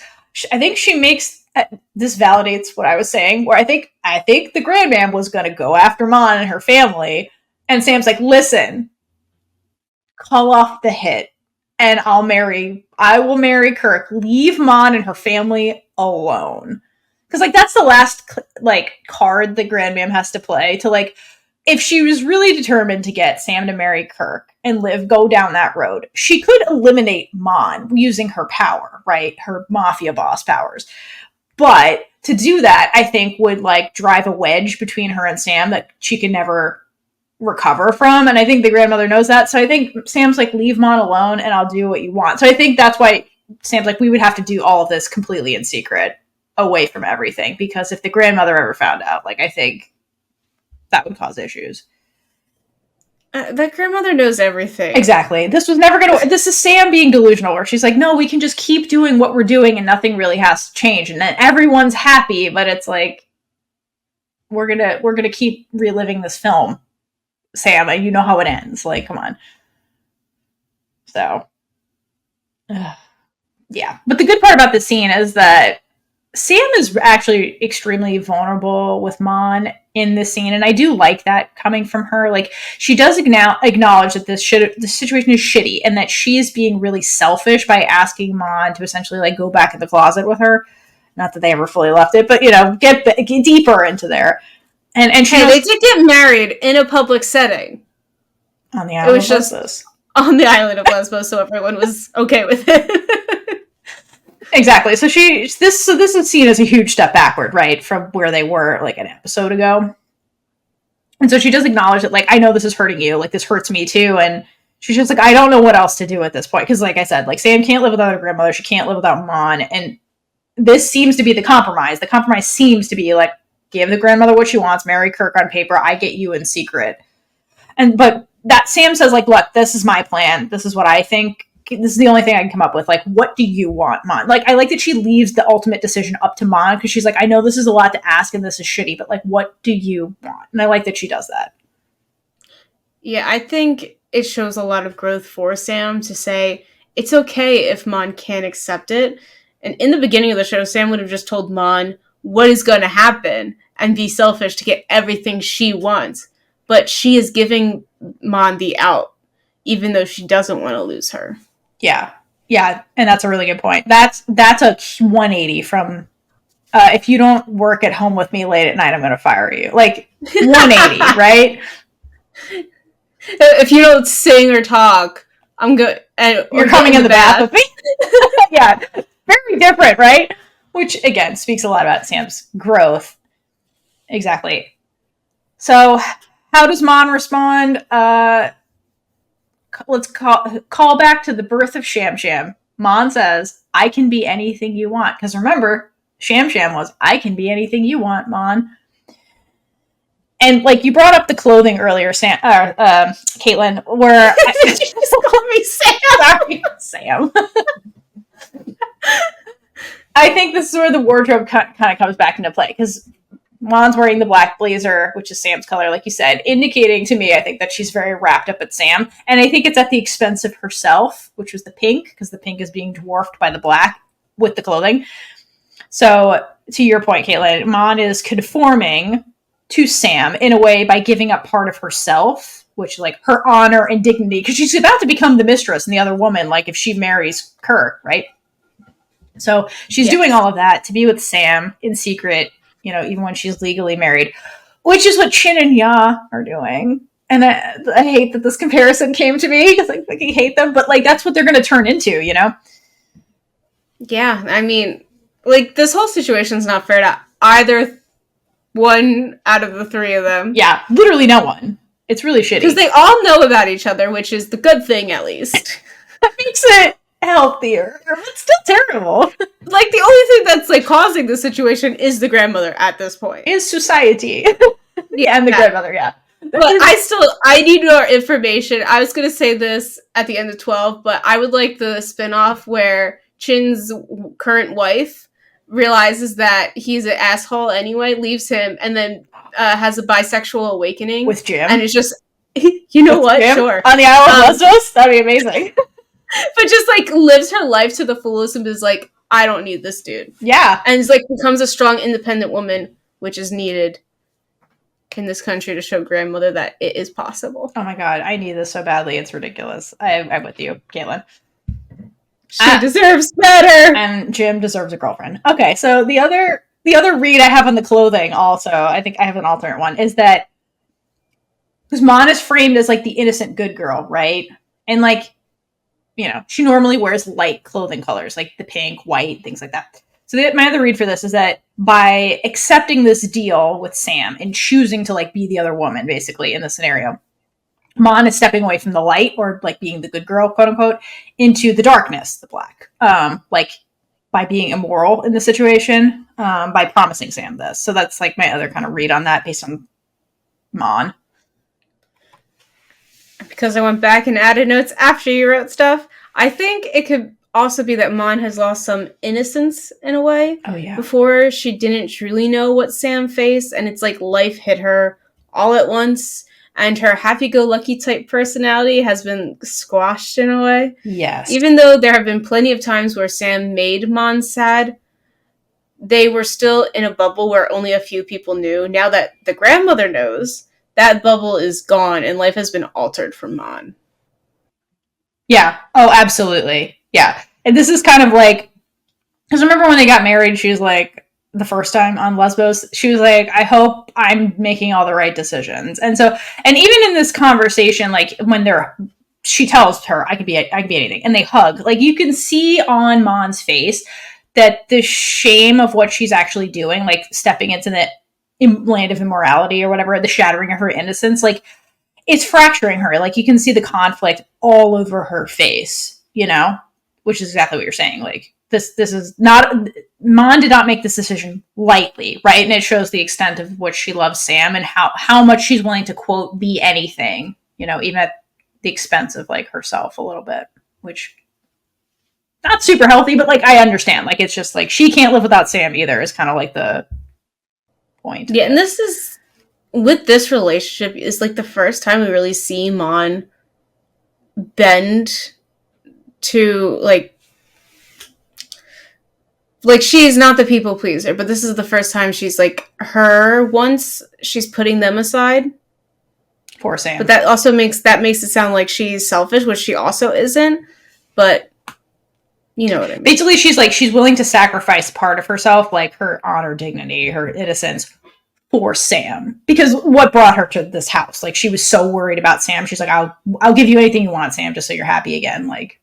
Yeah, it's that like sacrifice for the person I love kind of thing. She's sacrificing a part of herself. Yeah. Yeah. But that is also mutual. Like on the flip side, when you in their hug here, you can see on Sam's face that war is raging inside of Sam as well. Because like she doesn't want this. This is not what she wanted. She went to the grandmother to end the thing with Kirk, have Mon for real, and have everything be good. And then when that didn't work out, it's like they're back to square one again. Because she's at the point where she wants to parade Mon around as her partner and, you know, give Mon the respect she deserves. And she still can't do that. And so although this path they're now agreeing to walk down allows them to be together, Sam hates this plan because I think she still feels like a giant failure. She's like, I'm still hiding you and I don't want to hide you. We shouldn't have to hide people. I agree. And then this scene of them hugging ends with a dozen crossfades that were all super necessary and totally made sense. Why they? Like, why? I feel it ever since I pointed out one, she now, like, every single time it happens, not every single time, because there's too many. Forever. But there's a lot of times now where Theora will just bring this up just to get my reaction. It's literally just for Kaitlynn. That's why I keep bringing it up. Because I know it'll make Kaitlynn laugh. And roll your eyes. Or cry. And just, like, die on the inside. Yeah. All right, so we'll cut to later that night. Mon and Sam are in their bedroom, both wearing their respective colors. Mana's in the pink, Sam is in the black. And in the style of their own clothing now. So nobody's shadowed by anybody, they're just being themselves, clothing-wise. It is worth noting in this scene that nobody is wearing noticeable makeup. Usually they are. Like, someone's wearing some kind of lipstick, eyeshadow kind of thing. So I think to me that that is demonstrating that they're most vulnerable in this scene, right? It's going to be a truthful moment because they're both just themselves, basically, not fancified or anything. So Mon's sitting on the bed and Sam approaches Mon. And I like her body language in this situation because she's physically, again, lowering herself to Mon, which is, I think, Sam's way of showing her respect to Mon in a way. Because, like you mentioned, with the camera angles with the Grandm, like, Sam has the power, but she's giving it to Mon in this situation, basically. And Sam has the most honest moment ever with Mon ever. She tells her that while the situation isn't perfect, she is not willing to give up entirely because Mon is the best thing that has ever happened to her. And Sam did voice this out loud to the Grandm, but not to Mon. And Mon is the person that needed to hear this most, especially right now after making this crazy, promise to her. Not crazy, but, big promise that, sacrificed a part of Mon, And then I love that Sam's basically I just want to love you forever, is basically what she tells her. She's like, I want to wake up to you every single day. I want to make you breakfast. I want to buy you things. I just want to show you that I love you every single day. And which isn't unreasonable for people in a normal relationship. But they are where they are. Yeah. But I love that Sam tells her that, because that obviously meant a lot to Mon, and she's just like, yeah, tell me all those pretty words. Love you too. It's cute. Yeah. I thought that this was the first time they said I love you, but yeah, it is not. Let us all recall the sex in the office that y'all overheard. Apparently I was too distracted in that scene or something. It was a distracting scene. Okay, but then Sam does the little hand kissing gesture, which is very sweet, that she does when she's being chivalrous and very vulnerable with Mon, and Mon does her little sham thing. So it's they're being all cute and they're good, basically. Then we get some soft jazz music for the first time only ever that starts playing, and they have a sex scene. They finally made it to a bed. They haven't made it to one yet, and they're finally, here we go. That's true. And it's true. I love how those scenes do get different music each time. Yeah. And it's never used again. Never. No, this is the very romantic, I don't know, them being themselves versus we have to prove we can do this, and then Mom's I have to prove that I'm in charge, and then it's I love you, let's frantically break all the HR rules. This is very much a domestic kind of setting, vibe, this is what the future could be. Soft jazz music. Side note, there is a director's cut of this sex scene with all of their choreography that Free and Becky put on. That's on YouTube. Go find it. You're welcome. It's great. I'm sure everyone who's watching this has seen it. If you were unaware, go find that. So after the sex scene, I don't really have anything to talk about. But after the sex scene, good job, guys. Good job, guys. A+. Basically, they again have those moments afterwards that I've commented on many times in the show, where they just let them bask in just moments of happiness. And I have to point out that Sam is the queen of aftercare, because she's always the one who is peppering kisses on Mon and hugging her afterwards and things like that. And she's such a sap. I love it. And in this moment of just aftermath, Sam, they both admit basically that they're the most important things in each other's lives, essentially. And I think we all need to hydrate for Lesbian Jesus, because how gay this whole scene is in all the ways. I mean, if there's ever a time to hydrate for Lesbian Jesus, it is now. Raise thy glasses for thy Lord and Savior. I will not be drinking, though. That's okay. Because we don't know what's going to happen. We have no idea. But I do know what happens next. So eventually, the two of them fall asleep, and we get an image so beautiful, it makes Leonardo da Vinci's ghost envious. Fun fact, though, about this. Apparently, the director intentionally set up this shot of them laying in the bed, like, kind of holding each other, because we've never seen them do that because they never make it to the bed. And usually it's, like, the next day and Sam's in the bath. So, I feel like it would be, like, Sam, like, that fell off the couch and is just, like, clinging on to Mom. Not, like, holding her hand. Like, yeah, Sam would 100% do that. The director intentionally set up this shot to resemble a painting in your face, Da Vinci.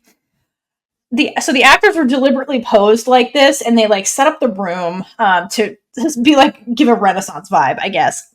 And apparently it took so long for them to set up all the things around them and then like the lighting and everything that the two of them apparently the actors fell asleep. So the final shot that we get is actually the two of them asleep, like posed like that. So thank you, Tumblr, for letting me know that.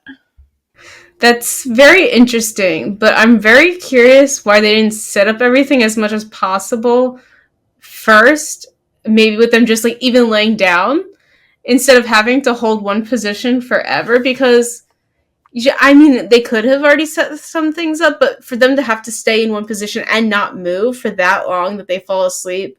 But they could have also just been, like, severely overworked. Right, totally. It's could have been, like, a really long day, and they're just, like... Because we've seen Becky in some stuff that, like, she just looks exhausted. Yeah. And they apparently had really long days. So this could have just been, like, a really... At the end of the very long shoot, and they're just, like... It's just... And you know the crew is probably like, well, those bitches get to sleep. Right? Because the crew gets it worse, because they can't take naps in trailers or anything. Yeah, I know. They're literally working for 12 hours straight.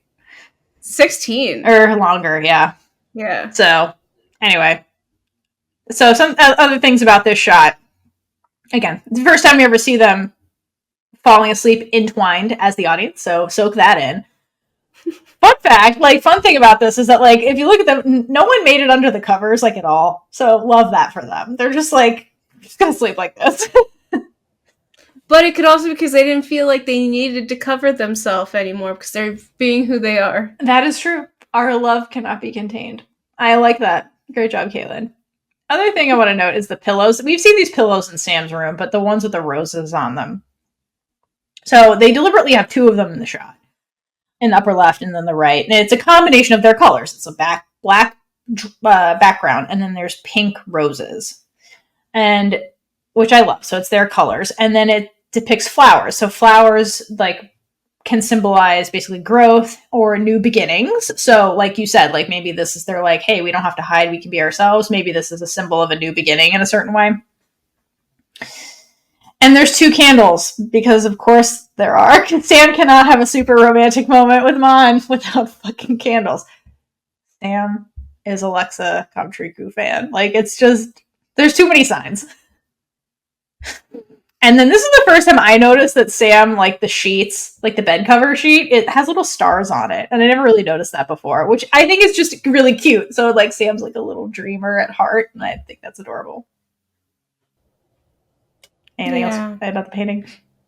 It is very artful. Mm-hmm. But like part of me is like knowing that they were asleep and that they were filming them asleep. It just kind of feels wrong to like have this shot now since they weren't like, aware that it was getting shot at the time that it was. Even though like they knew that they were setting it up, but like they weren't conscious when it was actually being filmed. It makes it a little too real. Yeah. The next morning. So the next morning, Mon is asleep, and Sam's just staring at her. Who's the stalker now, Mon? I think you got yourself an in-house stalker. I mean, Mon is the stalker from afar, and yes. Sam is the stalker in person. Mm-hmm. We have seen it since the beginning that Sam just likes to stare at Mon, especially in bed. Yeah, so Mon shouldn't be surprised by this. So, no. I mean, but truly, like, all jokes aside, Sam just, like, can't get enough of Ma, and, like, who can blame her? Plus, she has to make good on her promise to tell Mon that she loves her the second she wakes up. Like, even before her neurons are firing. She's like, Ma, I love you. And Mon's like, what? But instead of like outwardly saying it, because Sam is an action woman, she instead's like, let's shower together. Because Sam doesn't think about bathrooms. She does. And then after their shower, Sam makes her breakfast because that's real sweet. I would love it. Right? What a great woman. Anyway, side note though, if going back to the photo I took of Soccer Sam, I love that Sam wakes up before Mon and put on pink eyeshadow and pink lipstick. It's like, okay, it's like Sam has it so bad for Mon that she's willingly wearing Mon's colors in the morning. She put on pink, right? So I think part of it is symbolizing like Mon's effect on Sam in the same way like the black blazer from the other scenes with Mon, like they're in each other's colors. So I kind of love that. And she did this on her own. Like Mon's not even awake yet. I feel like she took her like pink palette out of the archive, was like, Mon would like this. Yeah. She's like, Mon should see me wearing pink when she wakes up. I'm sure Mon was like, you look good. Also, shower. Okay, sounds good. Also in the scene, Sam does a little like hand kissing thing, and I need to keep pointing out every time she does that because I think she does it when she's most in her feels about Mon. In other words, like when she's being authentically herself and being vulnerable. So like, I do love that. Okay, so then they shower, and while Sam is downstairs making breakfast, Mon emerges as a brand new woman and finds her lover just like cooked her a feast fit for a queen for breakfast because that's how Sam sees Mon. Hence all of that submissive body language, all the chivalrous behavior. Like that's how Sam sees Mon, like as her queen or whatever, which I love. As she should. As she should. That's what she deserves. Other thing I need to point out in this scene when they're having breakfast together is the floral arrangements that Sam has in her house, because nothing ends up in her house by accident. She has to sign off on it, right? So if you look at them, there's multiple floral arrangements sprinkled throughout the kitchen. And in the frame, we see at least 3. So there's one on the back counter in between Mon and Sam, and it's just pink. So the one closest to Mon is pink, right? Then the one on the outside of Sam on the right side of the frame is white flowers and pink flowers. And then the one on the table is just white flowers. So I love that it's like Mon is just totally bringing pink into Sam's life. Like it's just why it's on her side of the frame. And then on Sam, you can see like the 2 flowers in the background, the 2 colors. It's like Mon is rubbing off on Sam, hence the combination. But there's still the white flowers just chilling because that's like Sam's like neutral palette that's like normally in her house. So again, it's showing how like the house is becoming a home because of Mon, basically. And how Mon is literally brightening up Sam's entire world. And it's making Sam a happier, freer person. They just really look cute being domestic. They do. It's really, really cute. And while it's cute, Mon's like, okay, Sam, I mean, I love this, but like, you don't have to like you're doing a bunch of things you don't normally do, like cooking. When do you ever cook? Besides when you like co-opt a Japanese restaurant to start making sushi behind. That was weird, Sam. Now you're cooking. And Sam was like, listen, I told you I wanted to do all the things for you because I love you. And like, I meant that. So yeah, this is part of Sam's mission to be like, I'm going to show you forever how much I love you. And just, I did this because I wanted to and because you deserve it. And just Mon is just like basking in just pure joy because you do deserve it, Mon. You deserve it. Yes. She deserves to be happy. They both do. Yes. Agreed. I feel like Sam is trying to overcompensate, though. Yeah. Because, yeah, of course she truly loves Mon, but I feel like she is trying to fit in a lifetime of big A energy in because she knows that she will have to split her time soon. Yeah. Because, there's that Kirk floated in the background. The guy everyone keeps forgetting about? Yeah, exactly. Yeah, yeah. And I think this is more like, it's like fantasy land. In Sam's fantasy, I would be able to do this for you every single day. But like, yeah, reality says, nuh-uh, not possible. So at this point, Sam has done all the things. Mon has commented on it. She made her this giant breakfast. The other thing that Sam does that's really, really cute is she lets Mon start the meal. Like Sam waits until Mon starts eating before she starts eating because Sam just does all the things that show that, like, she just values Mon more than anything. And it's things like this, these little things that are really cute. And then, of course, she feeds her. Because Sam, this top tier Sam being on top of her game is this whole breakfast sequence. It's just, Mon's a lucky woman in these moments. All right. And then at breakfast, she's like, don't worry, though. I'm not making lunch. I'll have time for that. I'll order for us. Like, it's like one meal a week. That's what you get. You know, you can take it when you can get it. I'm still learning. So we cut to later when I assume Sam is off procuring food from somewhere else. And Mon wanders into Sam's study. And in the study, like, she picks up this photo of younger Sam sitting on the shelf. And it's there's a similar it's the same photo shoot that ends up in the grandmother's house that we see in the next episode, but here's just a picture of Sam from that photo shoot. And what I found interesting about this was, like, the color transformation that happens with Sam as, like, she ages. So, like, in the photo, Sam is wearing this, like, very white looking dress. It's got a little bit of black in it, but it's just mostly white. And so it's like it's very bright looking, and Sam is smiling, so she looks bright. Right. So it's showing that, like, in her youth, like, she was a freer, happier person. But there's, like, this ominous presence, hence, like, the black trim that was always present with her that, like, took over, like, as she aged. And now in the present, like, when we first met Sam, she was just always wearing black. Like, the color completely transforms, like, the way she transformed.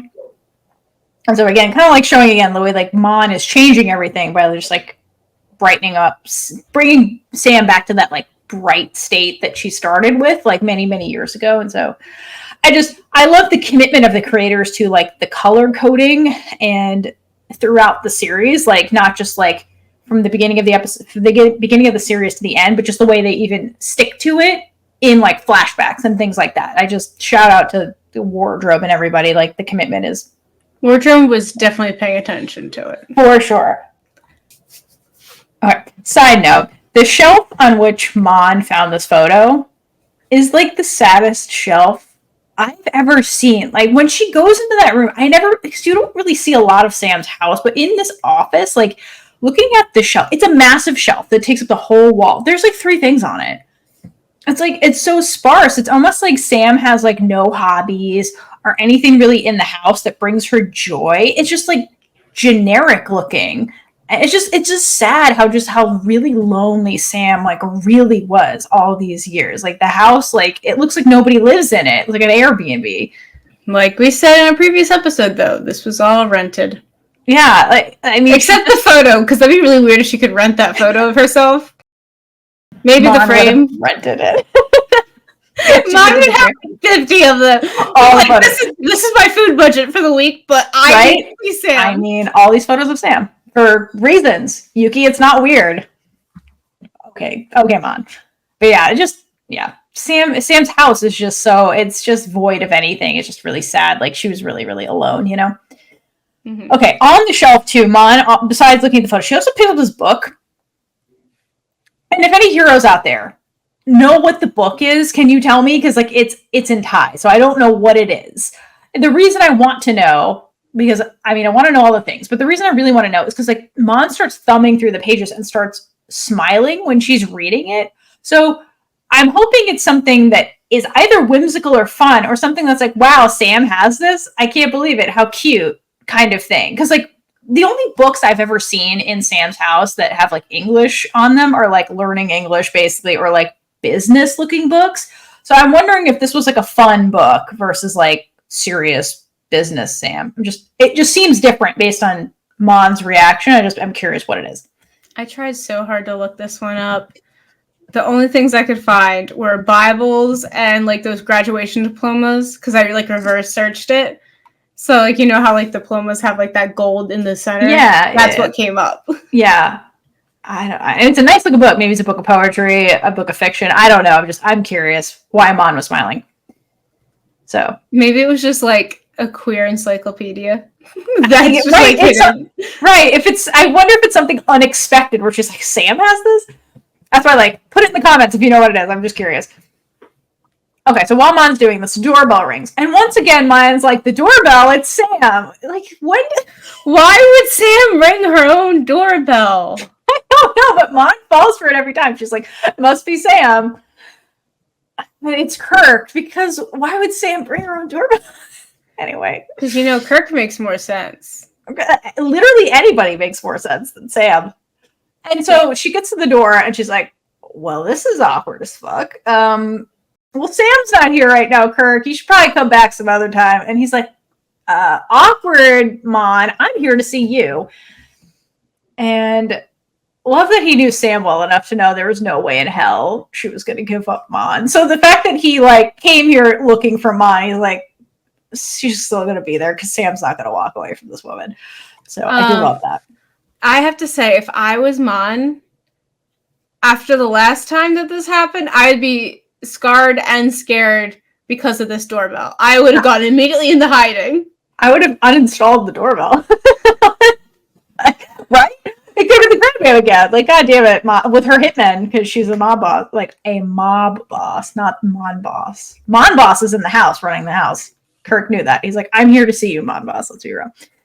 But this photo that you have, it scares the shit out of me every single time I come up across this page in her notes. It's for those listening, it's Mon looking through the glass door and Kirk is reflecting, so he kind of looks like a ghost.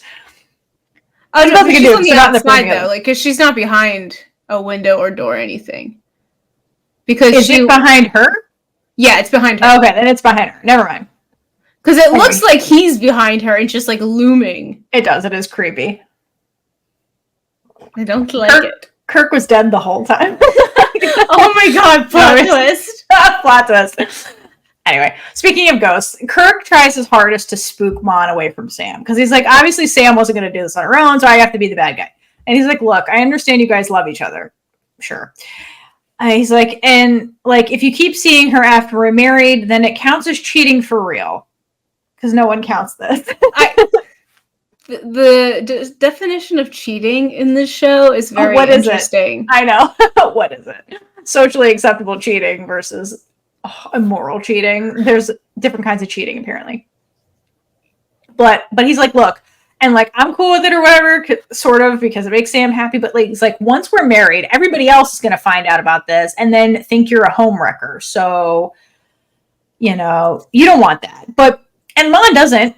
She doesn't, but she's holding out to her promise to be anything for Sam. So she's like, listen, I can be the other woman if that's what Sam wants me to do.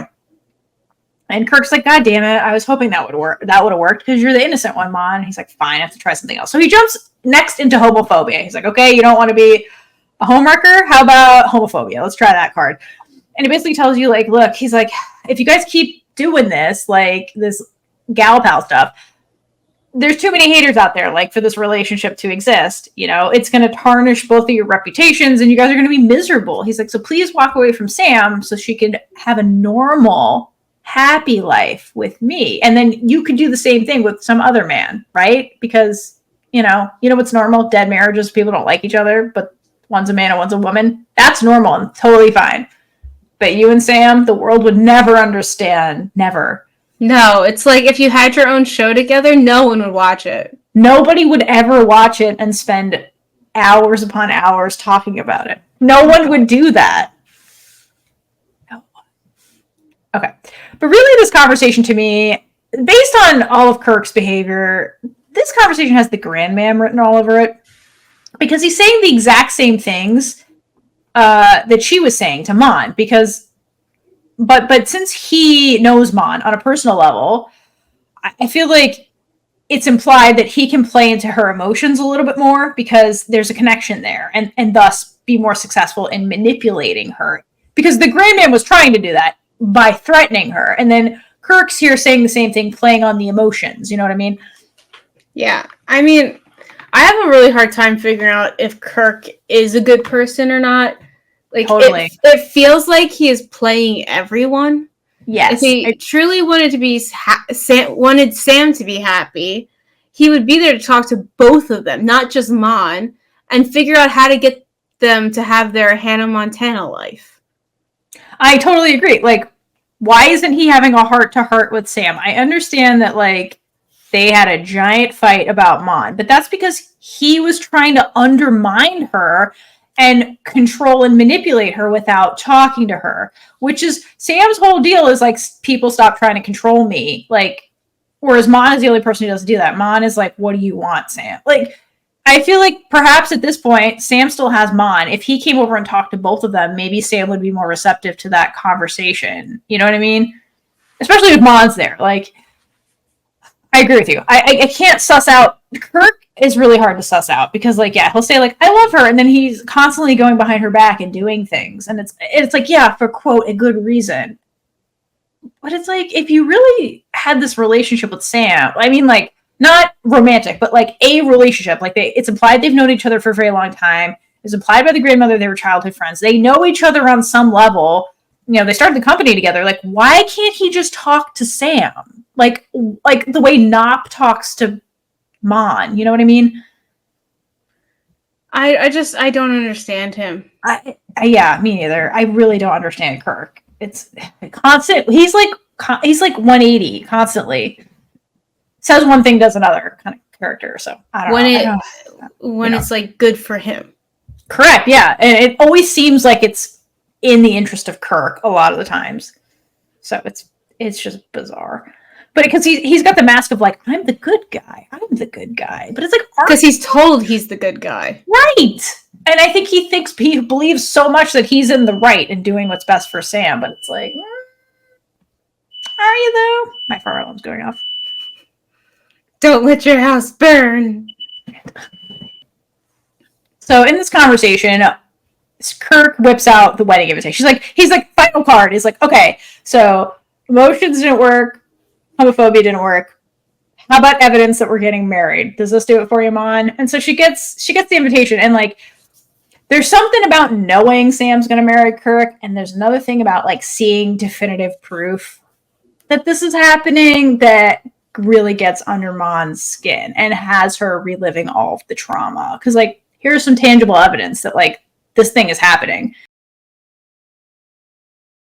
So, Kirk eventually leaves, and she's kind of crying on the stairs, reliving it.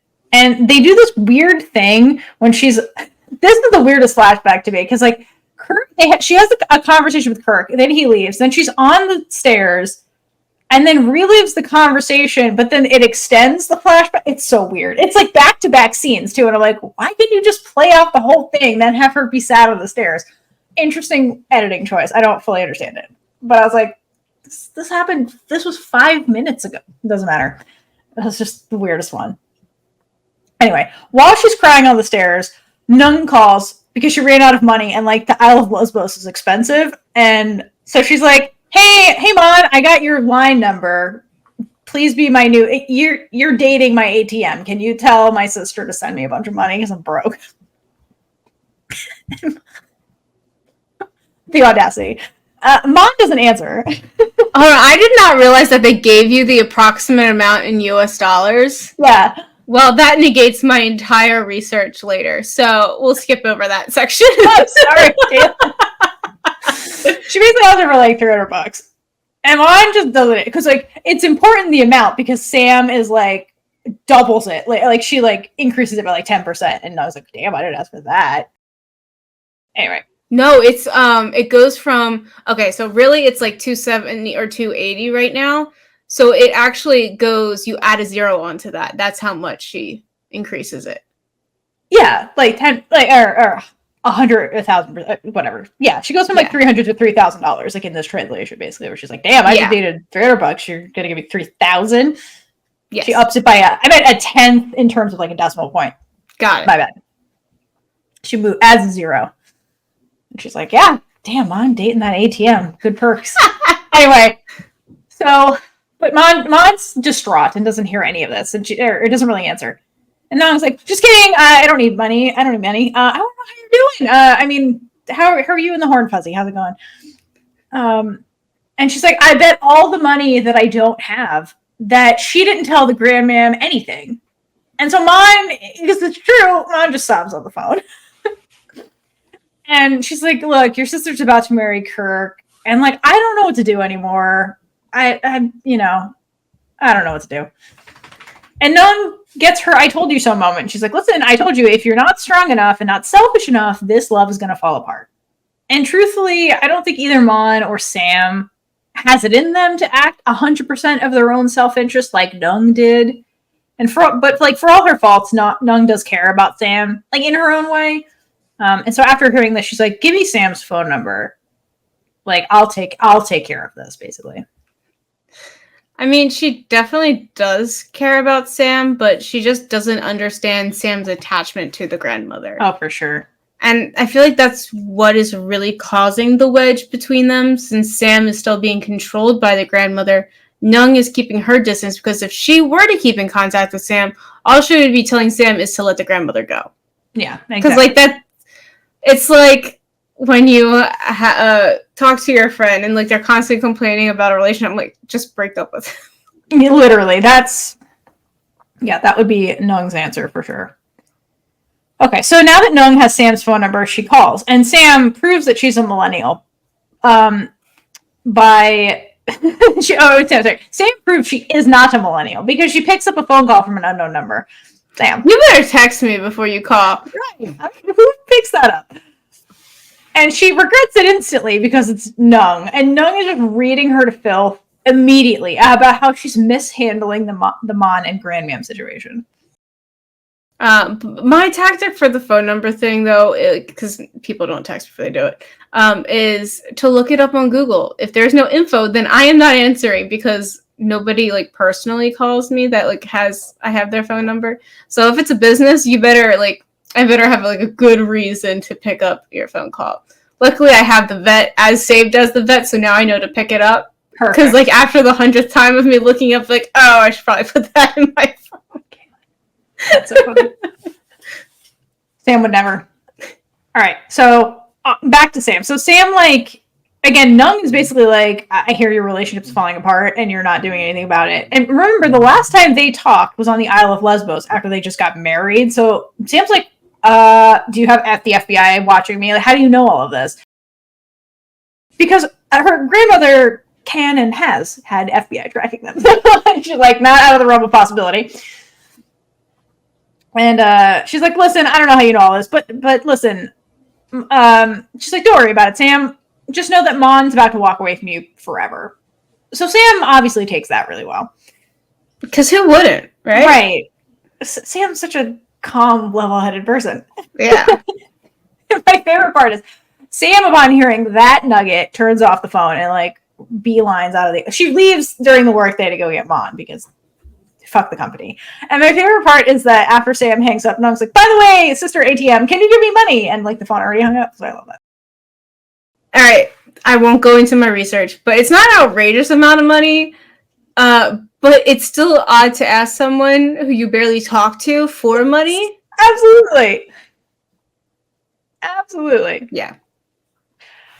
So while Sam is mulling all of this shit over, Mon is packing the U-Haul. So it's worth noting just how much of, and she's unpacking the closet, and it's worth noting just how much of Mon's stuff is at Sam's, their place, is at Sam's place. Like, she's invaded the whole house, basically. Half of the house is hers. So just worth noting. This scenario should be called de-hauling. Instead of U-hauling. Unhauling. Unhauling, there you go.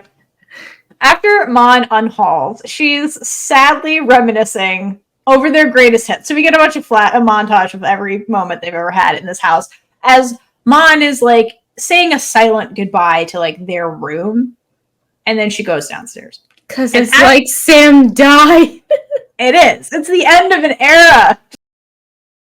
And as she goes downstairs and she's heading towards the exit, she runs into Sam, who I can only assume broke every traffic law in Thailand to get here before Mon left. You know, these two go through more eras than Taylor Swift. They do. That's why the songs fit them so well. Oh, you're just not kidding. With an Ellie. Okay, so just wait. It's worth getting to the ending of that episode. It really is. All right, so Sam's like, Mon, I see there's a U-Haul outside and you've got bags. What's going on? Okay. Jared U-Haul. All right, and while we joke, this is probably Mon's saddest scene. It's just like when it cuts to Mon's face, like this is the most defeated she has ever looked. Like, yeah, her and Sam have been trapped in the cycle of like, come on, Sam, be honest. Sam's honest for like a hot minute, and something gets in the way. She's like, don't disappoint me, Sam. Don't disappoint me, Sam. And they keep getting in the cycle, and finally, Mon's like,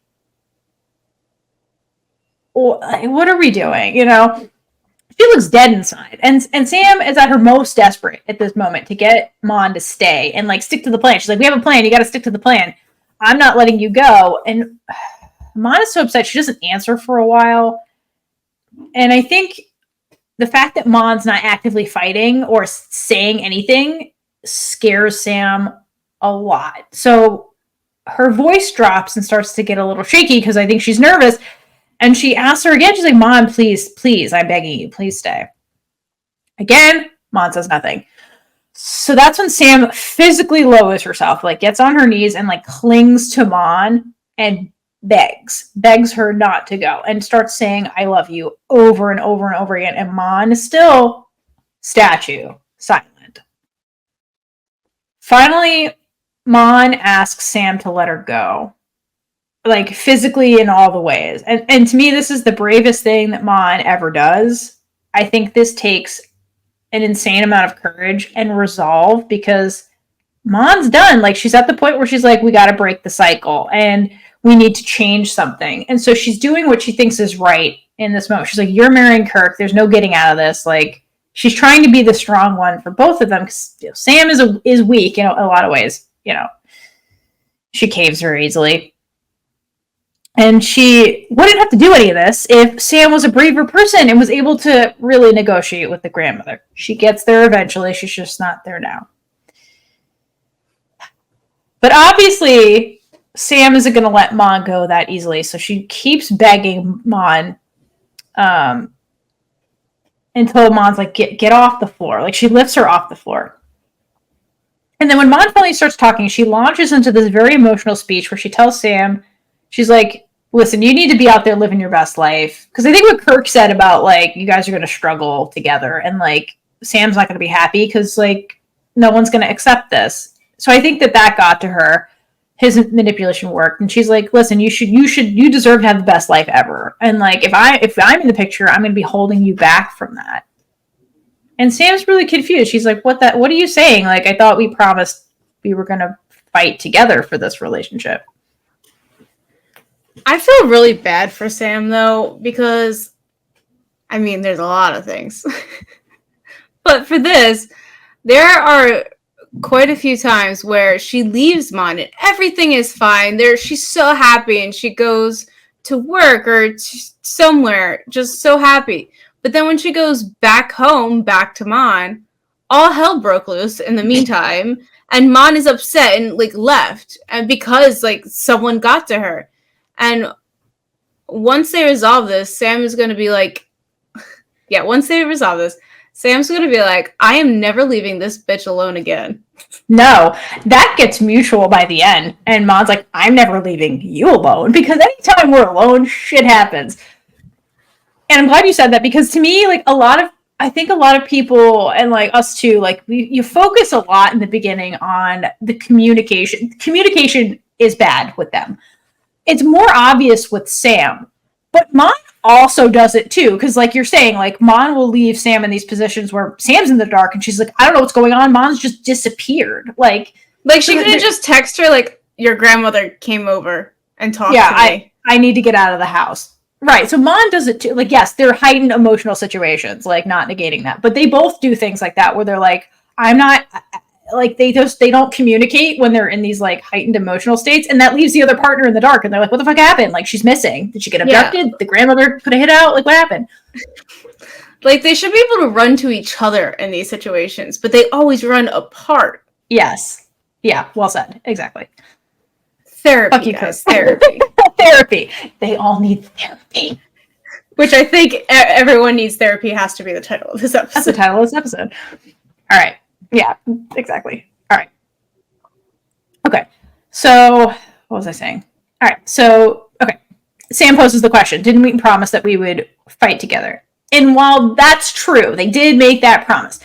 Mon is at her breaking point. Like, she has limits, Sam, and like, this is it. Like, you guys are trapped in this cycle, and Mon is usually the one that bears the brunt of the pain. And so when I say that Mon is at her most, like, this is her lowest low point, when she's there and she says, I give up, Sam, like, this is the lowest Mon ever is, you know? Like, to have her give up, she was always the strong one, the brave one, to have her be like, I'm giving up. Like, I can't. Like, that's a lot for Mon to be the one who's like, we lost, Sam. Your grandmother wins. And all the haters. Congrats to them. We should break up now. And at this point, like, Sam was mean. Huh? All they're ever going to be is mean. All you're being is mean. Mon's got to go to a big old city, which is England. Don't do it, Mon. Anyway, Sam drops her hands, and that's when Mon, like, she lets her go when Mon says that, like, we need to break up. That's when Sam lets her go. And Mon's like, okay, cool. So she takes her stuff and tries to walk out the door. And anytime Mon tries to slowly exit an establishment, Sam inevitably catches up to her and hugs her from behind. It's just a thing that she does. And go ahead. Are we up to this point yet? No, I have one more thing. Cool. Go ahead.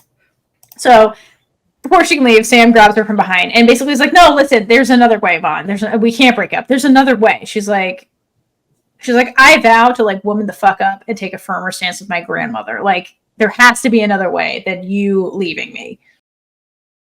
Yes, that makes sense now.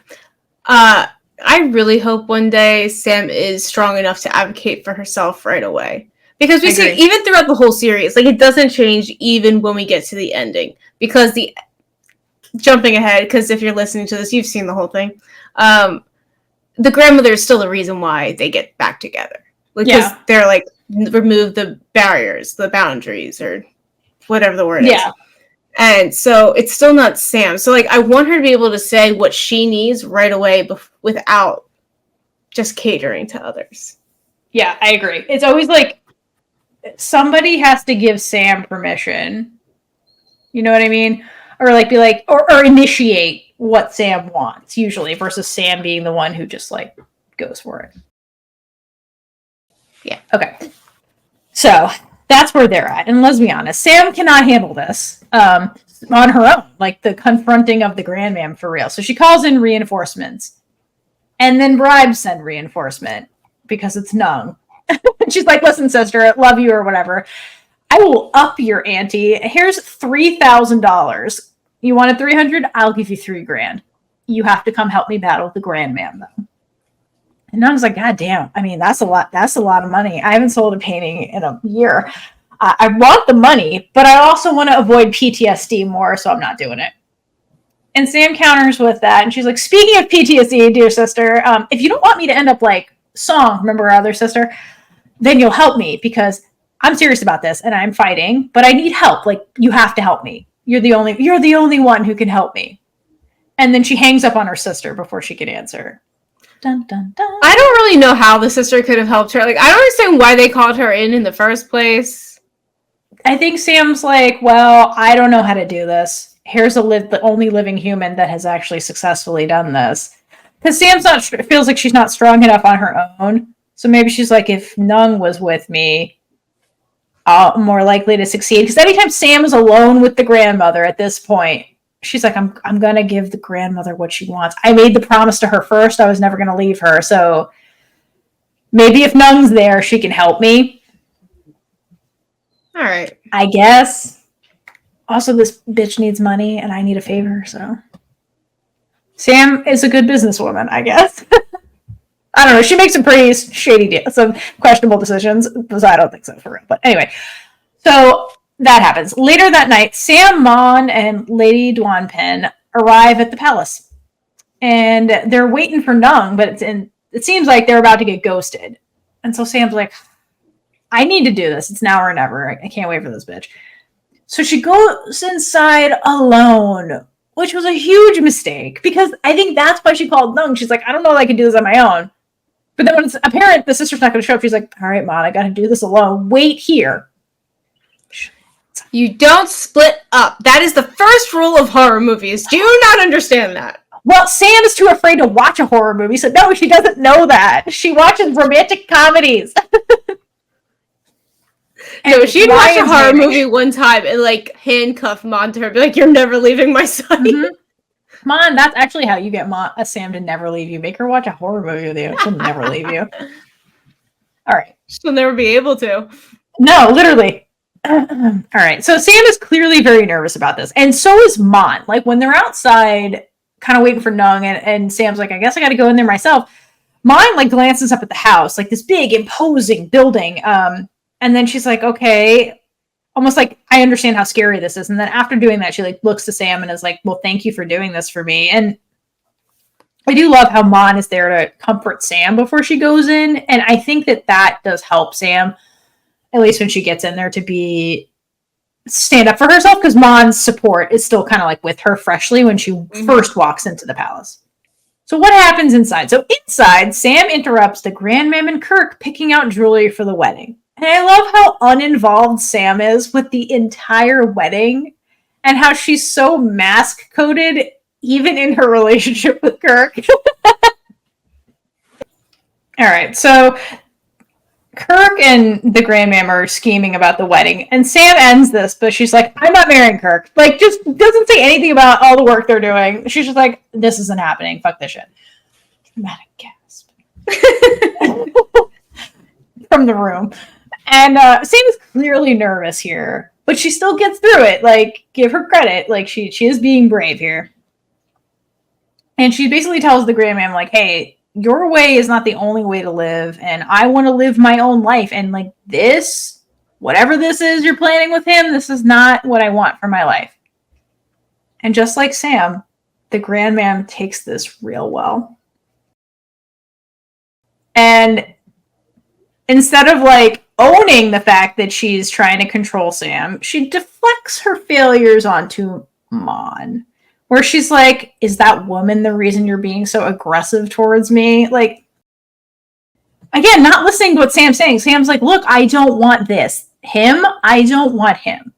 I want her. And then she's like, wow, is that why you hate me, Sam, suddenly? It's Mon's fault. It's one of those things where you're like, she turned you gay, Sam. It's Mon's fault that you're like this. And it's like, no, woman, like, oh my God. No, anyway. But there. I don't think it was Mon. Mon is the first time maybe she acted on it, but there was someone who made her realize.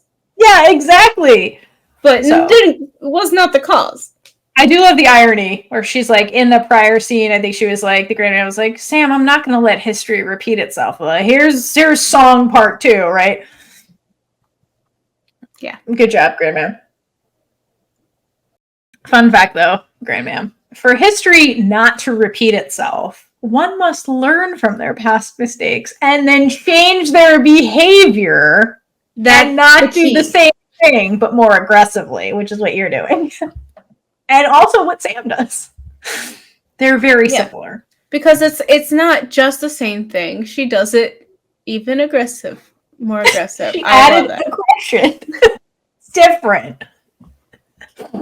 She must have just, like, visited some school for, like, her nobility duties, and they wouldn't in Thailand, but that cheer, be aggressive, be aggressive. Cast cheer. Like from Sam's birthday party. Oh my God. Yeah. Anyway, the Grandmam was like, listen, I agreed. We made a deal. I agreed not to put a hit out on Mon and her family if you agreed to marry Kirk. That was a big compromise for me. He's like, what more do you want from me, Sam? I compromised. Do you want me to just die so you can live your life however you want? Like, she just, like, tumbles into just, like, extremism. At this point, I would have said yes. At this point, if you were confused about where Sam gets her drama side from, like, here it is. From the Grandmam. Yeah, I mean, half her life is raised by the grandmother, so. Yeah, totally. But also don't be like, do you want me to just die, Sam? Like, be careful what you wish for, girl. Like, the royal family clearly has, like, heart disease. It runs in your family. And wait till that starts kicking in. So, anyway. And she starts getting a little palpitation. She's like, oh, I gotta sit down. Because the end is near, I guess. The end is near. And Sam very meekly, and when this happens, when she has like the first palpitation or the first bit of pain, Sam, because remember, Sam came in there kind of guns ablaze, and she's like, fuck that jewelry, I'm not marrying him. And then the minute this happens with the Grandmam, she reverts back to that scared little kid, because she says grandmother, and the way she says it, it's so like meek and childlike, and it sounds terrified. And if you go back to her the flashbacks with the grandmothers, particularly the ones with like when Song was in the hospital and she's saying like, she says the grandmother's name, it's the same pitch, like it's that scared little child pitch. And I think that's how she feels. She's like, oh no, it's something wrong. Like, again, the war that's waging with Sam between being the woman she wants to be and like that scared little kid that loves her grandmother, like that's like the conflict. And this is terrifying her once the grandmother starts clutching her chest and sitting down. Meanwhile, while this is all happening, Mon's outside freaking the fuck out because she's literally in the dark with the car and is like, oh my god, I haven't seen Sam. Sam hasn't come out. She's in the lion's den, like, what the fuck? And then she, like, approaches the steps of the house as if she's going to go in there after Sam, because she's the brave one. But 2 seconds later, who shows up? The bribed one. Neung shows up. And she's like, what the fuck, Mom? Why didn't you go in there with her? You know my sister's a coward. How could you? And so, like, it was her choice. I know, as if Sam was like, gave her a choice. Exactly. So Neung just grabs Ma and, like, yanks her in the house. And they go inside. And so inside, the Grandmam is still guilt tripping Sam. Because Sam is scared. And you could see her getting smaller and smaller, like physically, like she's caving, right? Because she's, again, Sam is scared of losing her family. And the grandmother's like the only person she really has left in her family. Or is it? Because then Neung shows up with Mon, and we get the worst family reunion of all times. And Neung comes in, guns blazing, and just eviscerates the Grandma. And she's like, look, and like points at Mon. She's like, this right here, this 5'1", 100-pound woman is Sam's true source of happiness. And she's like, and all you're offering Sam with all this royalty bullshit, and this guy, whoever that is fake happiness. And Neung calls the grandmother out for being, like, she's like, you think I'm selfish for leaving? You're selfish for forcing Sam to live this life she doesn't want. Like, you're controlling her, and you're the reason I left, and you're the reason Sung's dead. So as you can imagine, Sam's grandmother takes that real well. Basically, everything just starts escalating. And Sam is, again, caught in the middle. She's caught between, like, the truths that Neung is saying and, like, the truth of what the grandmother is saying, which is, like, I love you. I want what's best for you. She's trapped in the middle. And, like, she's not strong enough to, like, pick a side. So she's very meekly trying to, like, stop this. She's, like, trying to play the role of the peacemaker. Because I think she kind of always was, like, the peacemaker of the family. There's a lot of strong personalities in that family, you know? Oh, yes, that's an understatement. Ooh, yeah. I think that, like, Neung was, like, the loud one. The grandmother was a loud one. Song kind of, like, hid in the background and silently judged everyone. And Sam was the one trying to, like, keep the peace, right? Because she's a people pleaser. But Sam's, like, weak attempt at, like, can we all just get along? Does not work. So these two keep going at it. Like, they have bad blood. Neung and the grandmam. And basically, the grandmother gets to a point where she's like, you're not my granddaughter anymore. Like, I'm disowning you. She's like, get the fuck out of my house. A stranger. You're an outsider now. And Neung refuses to leave. She's like, no, me being here is torturing you. Why the hell would I leave? If I leave, you win. I'm going to win by standing here and torturing you. And this entire time, he kind of keeps cutting to Sam in and out. And she just looks like an emotional wreck, just getting weaker and weaker by the second as these two duke it out. And finally, Neung steps in and she's like, Sam, remember why we're here. She's like, how do you, look at her, you know how you're feeling right now? Look at her, look at Mon. How do you think she feels right now? Watching you actively cave to our grandmother, which is what you always do, Sam. And Sam's like, well, you know what, Neung? Grandma wasn't actively dying the last time we had this conversation, so it's a little different right now. And Neung scoffs, and she's like, this act is 10 years old, girl. Like, she used to do this shit to me when I was younger. She tried to guilt trip me into doing stuff, being like, oh, my heart, blah, blah, blah. Just she's being dramatic for attention. You should know, Sam. Where do you think we got this from? Yeah. She's like, I've seen this film before my whole life.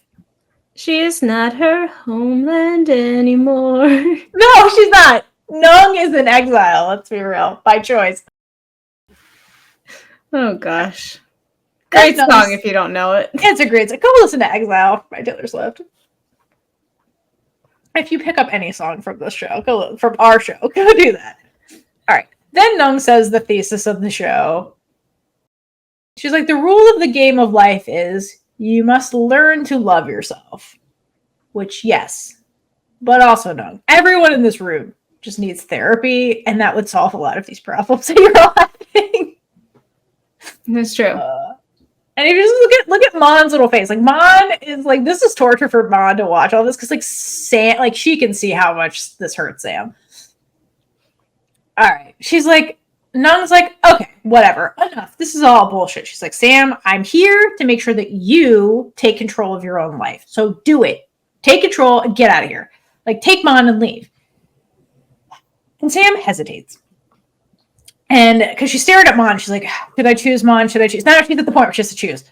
And Mon shakes her head like, no. Like, this is going poorly. Like, your grandmother's dying on the couch. Your sister's crazy. I'm glad we didn't give her money. Like, my God. And like, Kirk is being a puppy and doing nothing. And she's just like, Sam, like, no, don't like blow up your family. Like, it's too much for Mon. Like, you can tell. And she sees very clearly, like, this decision is torturing Sam. And Sam is the silent sufferer. Like, Mon's never really seen her in pain like this. And so it must be really hard for her to witness Sam actively, like, being tortured on her behalf, basically, with this decision. So Neung's like, okay, Sam, you're not going to make a decision. I'll make a decision. I'm going to take Mon out of here. Mon doesn't need to see this. So she takes Mon and starts dragging her closer to the exit. And that's when Sam tries to go after Mon, because she's like, oh, Mon's leaving. I can't have that happen. So she tries to go after them. But the grandmother does what she always does. Anytime Sam tries to go with the other party, right? We've seen this in multiple flashbacks. When Neung was leaving, Sam and Song both went after her, and the grandmother like, stop, and they stopped. Song left. Sam tried to go after her sister who was in pain. The grandmother said, Sam, stop. Sam, stop. So she does it again here. And basically, she stops Sam. Sam listens. And she gives Sam the same ultimatum she gave the sister. She's like, if you walk out of this house, I'm disowning you. Like, we're cutting ties. Like, that's it. And Sam, like, sits with that for a second. And Neung and Mon are still in the room. They haven't left. They're just closer to the exit now. And Neung tries to plead with her. Be like, come on, Sam. Like, don't let her win. Like, be your own person. And when Neung does not get through to her, when she's like, Sam, think of yourself. Sam's the people pleaser. Think of me? That doesn't work. What gets through to her, she's like, think of someone else. Think of Mon. And that's what does it. Like, Sam is nothing but consistent. She will act on behalf of other people, but she will not do it on behalf of herself, especially in high-stakes situations like this. When it comes to Mon, she's going to choose Mon. So what does Sam do? She grabs Mon and gets out of there without looking back. So the grandmam at that, because this is Sam choosing somebody else over the grandmother, right? This feels very personal. So the grandmother loses it and just wails in pain, screaming Sam. And then she falls from a different kind of pain. Her body attacking itself, basically. And Kirk is there to confront the grandmam, and he's like, listen, he's like, you gotta let her go. You gotta let her go. You're torturing yourself. And Neung awkwardly watches the end of this, and she's like, this is weird or interesting. I don't know how I feel about this. I kind of wanted you to get tortured, but it's a little real. I'm actually really surprised that Sam was able to go through with this here, because I fully expected her to just go back to the grandmother and be like, I'm so sorry, Mon, oh my God, it's been a long day. A long day. Yeah, no, I agree. This was the bravest thing Sam ever did, and she did it without looking back and made her decision and just got out of there. But as Sam and Mon are leaving and they get in the car, again, despite all this, Sam opens the door for Mon. Just saying. She's still chivalrous, even when life's a clusterfuck. They drive away in the car. And Sam is crying in the car. Like, so, yeah, she made her decision, but, like, it is weighing on her a lot. And it's very sweet, like, the change of dynamics they have in the car. Because, like, Mon is, like, doting on Sam in the car. She's, like, holding her hand and, like, doing stuff. Because, like, Sam is clearly very, very upset. And, like, Mon is trying to be, like, her support system through this, which is really sweet. And that's where it ends. Wow. We don't get happiness though, because the next episode starts off real sad. It does. But not looking great going into the finale, is it? Is it, Kaitlynn? It's looking real sad. No. Like, no. Who would have thought? How the hell are we going to wrap this up in one episode? With time jump? Now we wrap it up. So many time jumps. So many time jumps. So many. But pretty sure there's at least 3 or 4. At least. I lost count for a while. I was like, oh, God. And then there's a time jump they don't explain, but that is a 100% time jump. Yeah. Anyway, so that's episode 11. That was a lot. What did you think of episode 11? Leave comments, please. Tell us what that book was if you know. That was so much. This is a lot of episode. It was a lot. I hope you're ready for the finale, because that's where we're headed next. So, until next time, hydrate for lesbian Jesus. And gate up all over the place. Bye. And with that, we've been Big Gay Energy. If you like this episode, check out all our other episodes right here on YouTube. Please like, leave a comment below, and subscribe for more amazing super gay content.